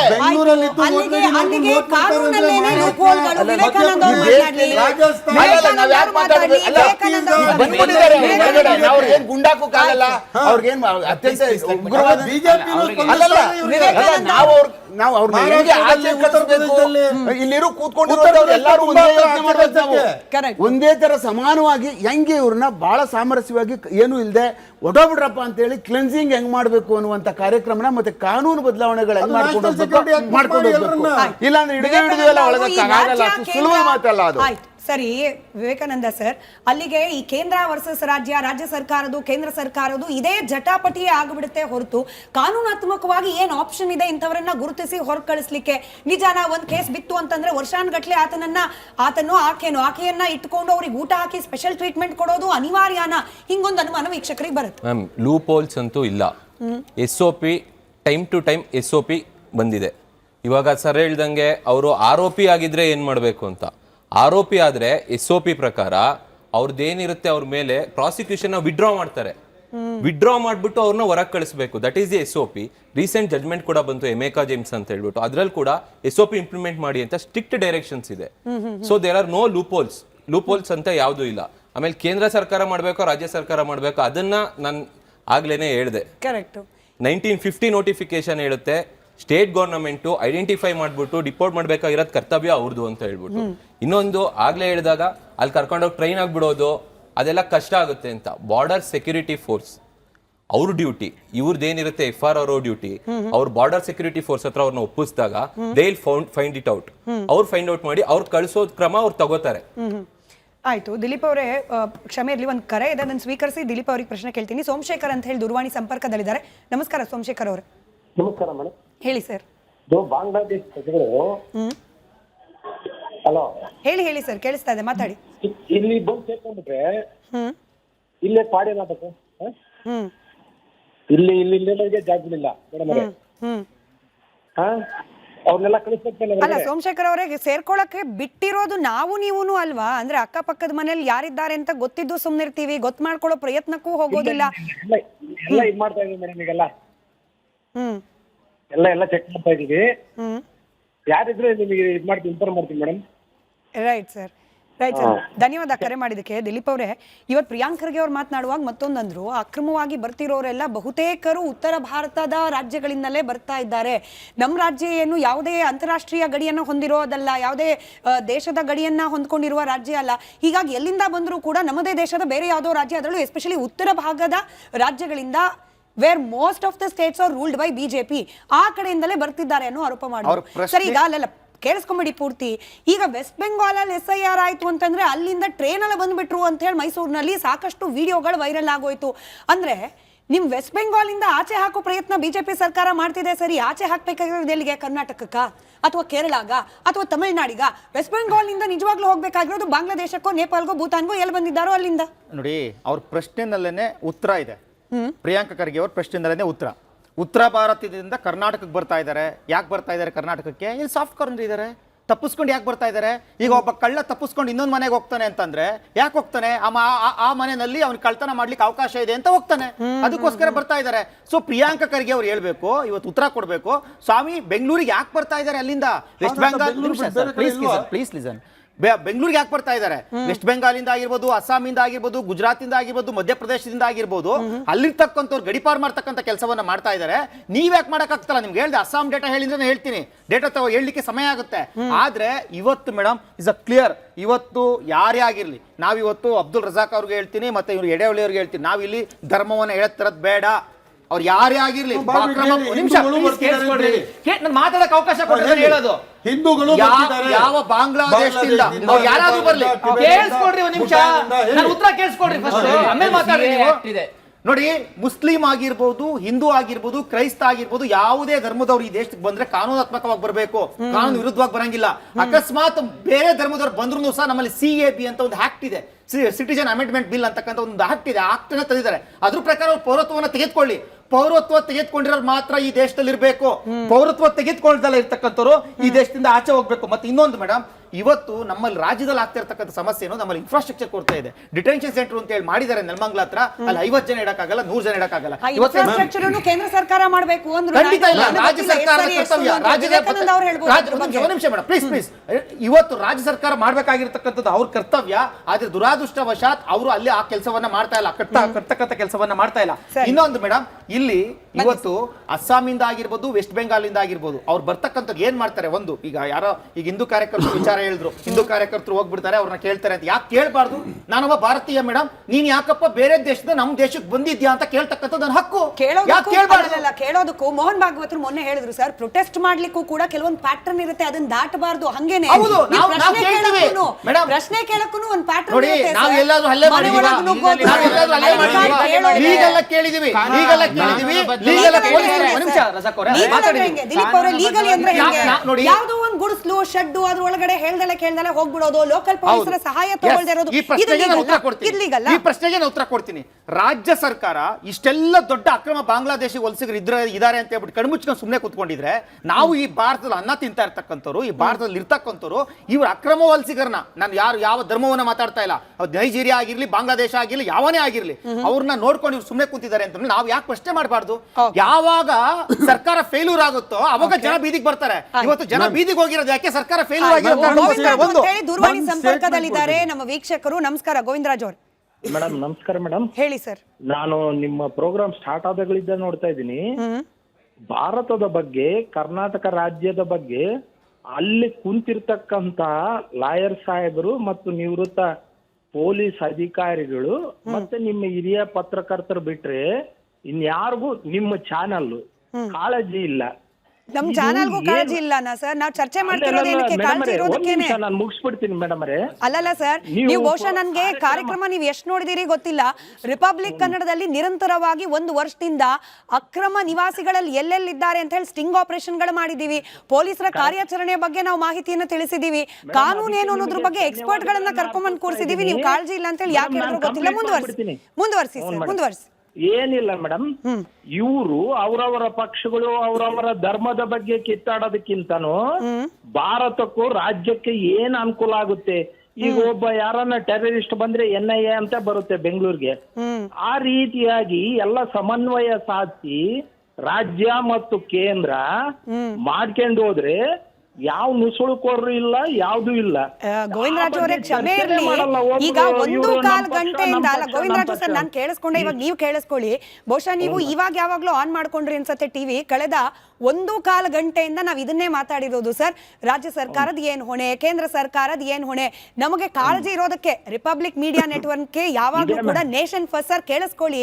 ಈ ಕಾಳಜಿ ಇರೋದಕ್ಕೇನೆ ಇವತ್ತು ವೀಕೆಂಡ್ ಸರ್ ಬೇರೆ ಚಾನೆಲ್ಗಳಲ್ಲಿ ಸಿನಿಮಾ ಪ್ರೋಗ್ರಾಮ್ ಹಾಕೊಂಡಿರ್ತಾರೆ. ನಮ್ಮ ಚಾನೆಲ್ಗೆ ಕಾಳಜಿ ಇರೋದಕ್ಕೇನೆ ಚರ್ಚೆ ಮಾಡ್ತಿದೀವಿ.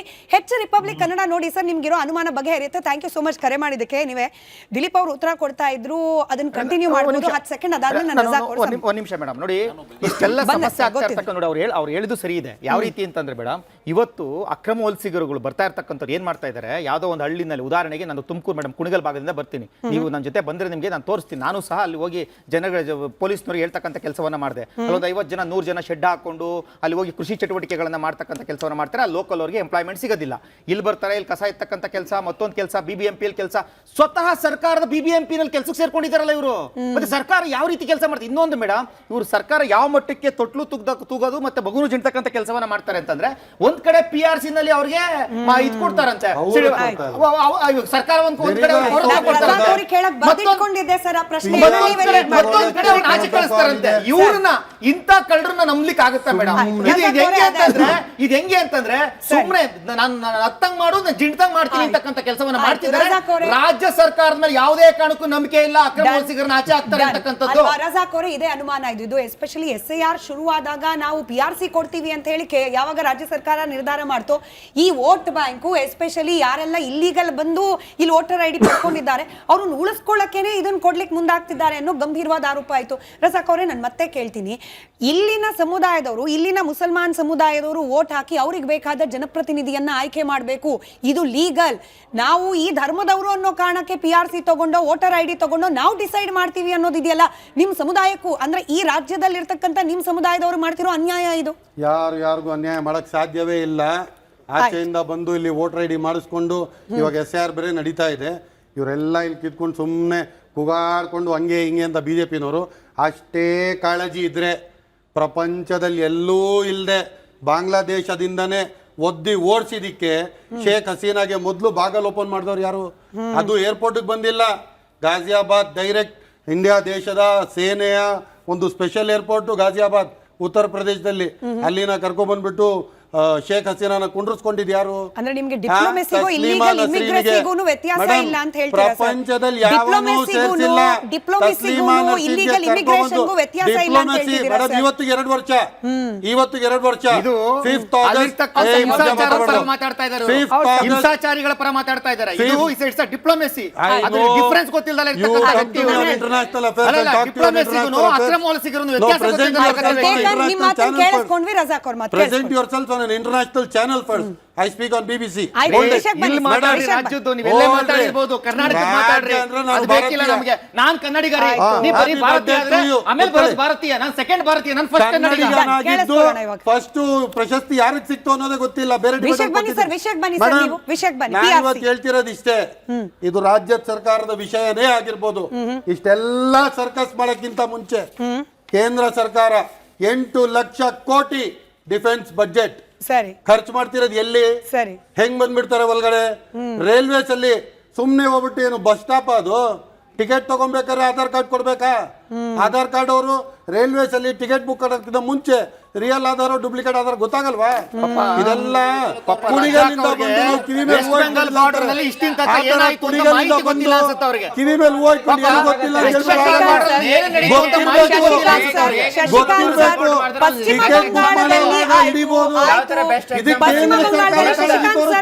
ಶಶಿಕಾಂತ್ ಸರ್, ಪಶ್ಚಿಮ ಬಂಗಾಳದಲ್ಲಿ ಬಿಜೆಪಿ ನೇತೃತ್ವದ ಸರ್ಕಾರ ಬಂದ್ಮೇಲೆ ಡಿಟೆಕ್ಟ್, ಡಿಲೀಟ್, ಡಿಟೆಂಡ್ ಅಂತ ಹೇಳಿ, ಡಿಪೋರ್ಟ್ ಅಂತ ಹೇಳಿ ಸ್ಪೆಷಲ್ ಡ್ರೈವ್ ಶುರು ಮಾಡಿದ್ದಾರೆ. ಅಕ್ರಮವಾಗಿ ನೆಲೆಸಿರುವವರನ್ನ ಪತ್ತೆ ಹಚ್ಚಿ ಅವರನ್ನ ವಶಕ್ಕೆ ಪಡೆದು ಇಲ್ಲಿಂದ ಹೊರಗೆ ಹಾಕೋ ಪ್ರಕ್ರಿಯೆ. ಇದು ಕೇವಲ ಪಶ್ಚಿಮ ಬಂಗಾಳದಲ್ಲಿ ಬಿಜೆಪಿ ನೇತೃತ್ವದಲ್ಲೇ ಯಾಕಾಗಬೇಕು? ನಮ್ಮ ರಾಜ್ಯದಲ್ಲೂ ಮಾಡ್ಲಿ ಸರ್. ಇವಾಗ ವೋಟ್ಗಳನ್ನ ಉಳಿಸ್ಕೊಳ್ಳಿಕ್ಕೆ SIR ಮಾಡ್ಬೋದು ಅಂದ್ರೆ, ಸ್ಪೆಷಲ್ ಇಂಟೆನ್ಸಿವ್ ರಿವಿಷನ್ ಮಾಡ್ಬೋದು ಅಂತಂದ್ರೆ, ಇಲ್ಲಿ ನಿಜವಾಗ್ಲೂ ಇರೋ ನಾಗರಿಕರು ಯಾರು, ಅಕ್ರಮವಾಗಿ ಬಂದು ನೆಲೆಸಿರುವವರನ್ನ ಯಾರು ಮಾಡ್ಲಿ ಸ್ಪೆಷಲ್ ಡ್ರೈವ್ ಅಲ್ಲ? ನಿಮ್ಮಂತವ್ರು ಆಗ್ರಹಿಸ್ಬೇಕು ಅದನ್ನ.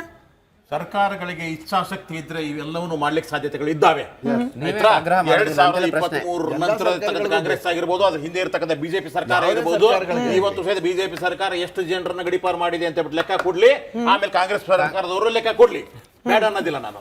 ಅಂದ್ರೆ ಸರ್ಕಾರ ಯಾವುದೇ ಇದ್ರೂ ಸಹಿತ ಇಲ್ಲಿ ಕೇಳೋಣ, ಮೊದಲು ಯಡಿಯೂರಪ್ಪ ಸರ್ಕಾರದಲ್ಲಿ ಎಷ್ಟು ಜನ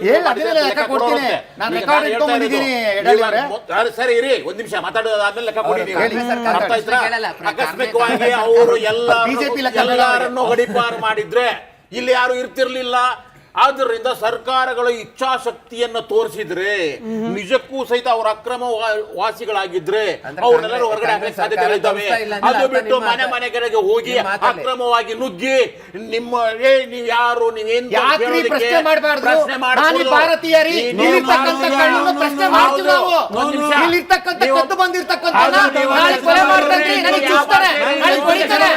ಮತ್ತೊಂದು ಮಾಡ್ತಾರೆ, ಪ್ರಶ್ನೆ ಮಾಡ್ತೀವಿ ಯಾರು ಅಂತ ಹೇಳಿ ಪೊಲೀಸರಿಗೆ ಮಾಹಿತಿ ಕೊಡ್ತೀವಿ. ಅದು ಈ ಭಾರತೀಯರ ಹಕ್ಕು. ಅದು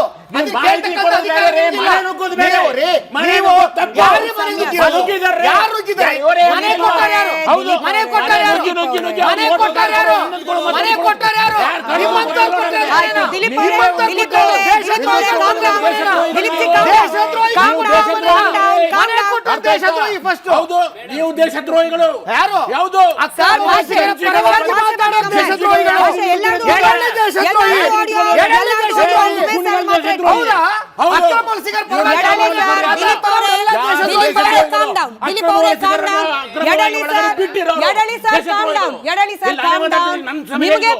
ನಿಮಗೆ ಪ್ರಶ್ನೆ ಕೇಳ್ತಾ ಇರೋದು ಯಡಳಿ ಸರ್ ಕರೆಕ್ಟು.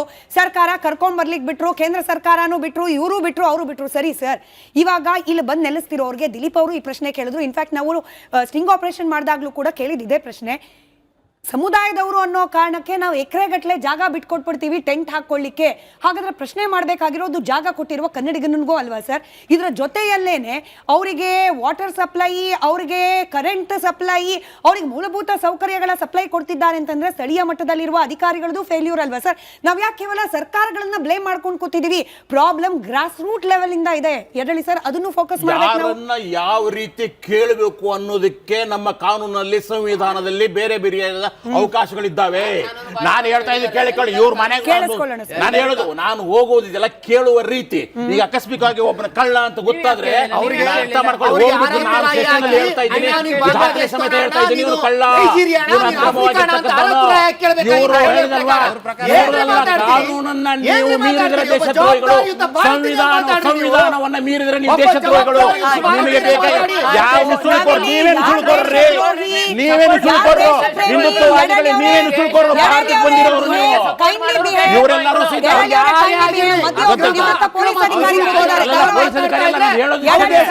ಮೊದಲು ಹೇಳ್ತಾ ಮಾಡಿ, ಈ ಭಾರತಕ್ಕೆ ಬೇರೆ ಕಡೆಯಿಂದ ವಲಸೆ ಬಂದಿರ್ತಕ್ಕಂಥ ಸುಳ್ಕೊರ್ರು ಮೊದಲು ಅವ್ರನ್ನ ಕಳಿಸಿ, ಅವ್ರನ್ನ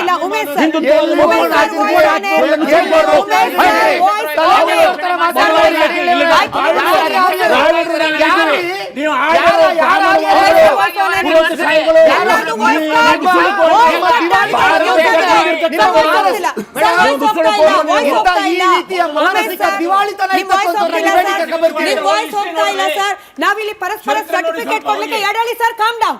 ನಾವಿಲ್ಲಿ ಸರ್ಟಿಫಿಕೇಟ್ ಕೂಡ ಕರ್ಕೊಂಡ್ ಬಂದಿಲ್ಲ ಯಾರು ದೇಶ ಪ್ರೇಮಿ ಯಾರು ದೇಶದ್ರೋಹಿ ಅಂತ ಹೇಳಿ. ವಿಚಾರಗಳು ಚರ್ಚೆ ಆಗ್ಬೇಕು. ನಾನು ಇವಾಗ ಕೇಳ್ತಾ ಇರೋದು ಉಮೇಶ್ ಸರ್ ಮಾತ್ರ ಉತ್ತರ ಕೊಡಿ. ಉಮೇಶ್ ಸರ್, ಪ್ರಿಯಾಂಕ್ ಖರ್ಗೆ ಅವರು ಇವತ್ತು ಹೇಳಿದ್ದಾರೆ ಬೇಕು ಅಂತಂದ್ರೆ ಒಂದು ಸ್ಪೆಷಲ್ ತಂಡವನ್ನ ರಚನೆ ಮಾಡೋ ಬಗ್ಗೆ ಕೂಡ ನಾವು ಚಿಂತನೆ ಮಾಡ್ತೀವಿ ಅಂತ ಹೇಳಿ, ಅಕ್ರಮ ನಿವಾಸಿಗಳನ್ನ ಗುರುತು ಹಚ್ಚಲಿಕ್ಕೆ. ಹಂಗೊಂದು ಬೇಕಾ, ಅವಶ್ಯಕತೆ ಇದೆಯಾ, ಸ್ಪೆಷಲ್ ತಂಡ ಬೇಕಾ ಅಂತ ಹೇಳಿ? ಖಂಡಿತವಾಗ್ಲೂ ಬೇಕು. ಯಾಕೆಂದ್ರೆ ಬೇರೆ ಬೇರೆ ಪೊಲೀಸ್ ಠಾಣೆಗಳಲ್ಲಿ ಅವ್ರಿಗೆ ಅಸಿಸ್ಟ್ ಮಾಡ್ಬೋದು ಸ್ಟೇಷನ್ಗಳಲ್ಲಿ.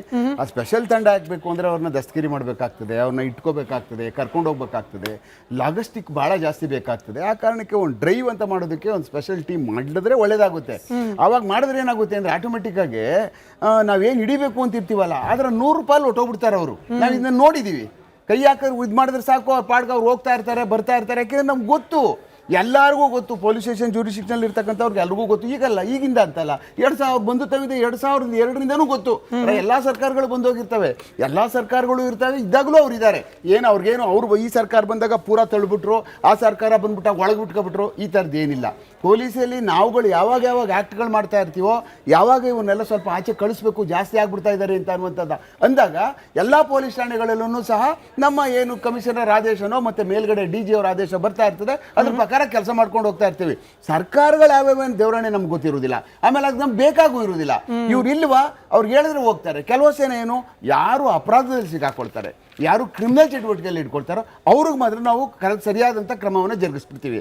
ಯಾಕಂದ್ರೆ ಅವ್ರು ಬಂದಿರ್ತಾರೆ. ಈಗ USA ನಲ್ಲೂ ಅದೇನೇ ಗೊತ್ತಿ, ಇವು ಇದ್ದಾರೆ, ಅಲ್ಲೂ ಸುಮಾರು ಅಲ್ಲಿ ಮಿಲಿಯನ್ ಗಟ್ಟಲೆನೂ ಇದ್ದಾರೆ. ಅಲ್ಲಿ ಸಿಗಾಕೊಂಡ ಎತ್ತಾಚೆ ಬಿಸಾಕ್ಬಿಡ್ತಾರೆ. ಈಗ ಬಂದ್ಬಿಟ್ಟಿದ್ದಾರೆ.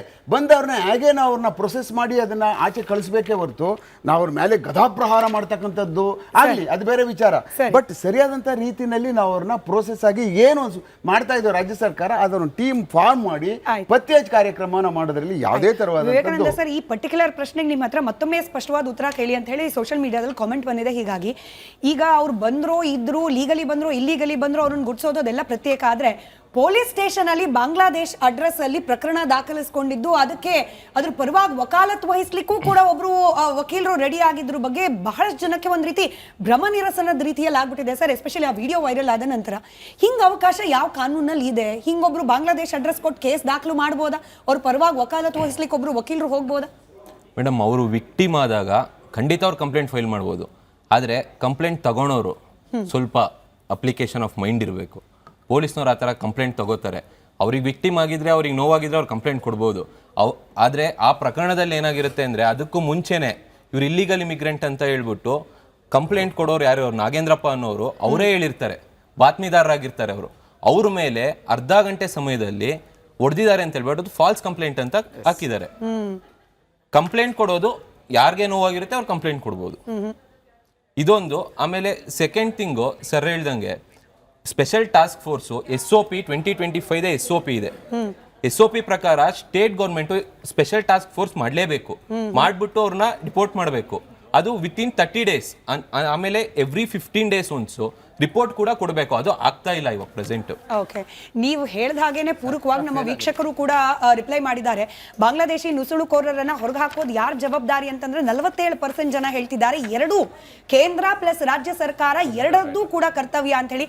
ಈಗೇನು ರಾಜ್ಯ ಸರ್ಕಾರ ಪ್ರಾರಂಭ ಮಾಡಿದೆ, ಇದೊಂದು ಆಪರೇಷನ್ ಮುಕ್ತಿ ಅಂತ ಹೇಳಿ, ಮುಕ್ತ ಅಂತ ಹೇಳಿ, ಬಹುಶಃ ಇನ್ನಷ್ಟು ಇಂಟೆನ್ಸಿವ್ ಆಗಲಿ ನಮ್ಮ ನಾಡಿನ ಟ್ಯಾಕ್ಸ್ ಪೇಯರ್ಸ್ನ ದುಡ್ಡು ಹಾಗೆ ನಮ್ಮ ನಾಡಿನಲ್ಲಿರ್ತಕ್ಕಂಥ ಜನರಿಗೆ ಸಿಗಬೇಕಾದ ಮೂಲಭೂತ ಸೌಕರ್ಯ ಯಾರು ಅಕ್ರಮವಾಗಿ ಬಂದವರು, ನಾವಿಲ್ಲಿ ಧರ್ಮನೂ ತರ್ತಾ ಇಲ್ಲ, ಸಮುದಾಯನೂ ತರ್ತಾ ಇಲ್ಲ, ಅಥವಾ ಯಾವುದೋ ಒಂದು ಸ್ಪೆಸಿಫಿಕ್ ದೇಶಕ್ಕೆ ಸಂಬಂಧಪಟ್ಟಂತೆಯೂ ಚರ್ಚೆ ಮಾಡುವ ಪ್ರಯತ್ನ ಮಾಡಲಿಲ್ಲ. ಯಾರೇ ಅಕ್ರಮವಾಗಿ ಬಂದು ನಮ್ಮ ನೆಲದಲ್ಲಿ ನೆಲೆಸಿದ್ರೆ ಅವರನ್ನ ಹೊರಗೆ ಹಾಕುವ ಪ್ರಕ್ರಿಯೆಗಳು ಇನ್ನು ಮುಂದೆ ಇನ್ನಷ್ಟು ಹೆಚ್ಚಾಗಲಿ ಅಂತ ಹೇಳಿ ಆಶಿಸೋಣ. ಧನ್ಯವಾದ. ನಂಗೆ ಸಮಯ ಇದ್ದಿದ್ದಷ್ಟೇ ಸರ್. ಧನ್ಯವಾದ ಎಲ್ರಿಗೂ ಚರ್ಚೆಯಲ್ಲಿ ಭಾಗಿಯಾಗಿದ್ದಕ್ಕೆ. ನೋಡ್ತಾ ಇರಿ ರಿಪಬ್ಲಿಕ್ ಕನ್ನಡ, ಇದು ನಿಮ್ಮ ಧ್ವನಿ.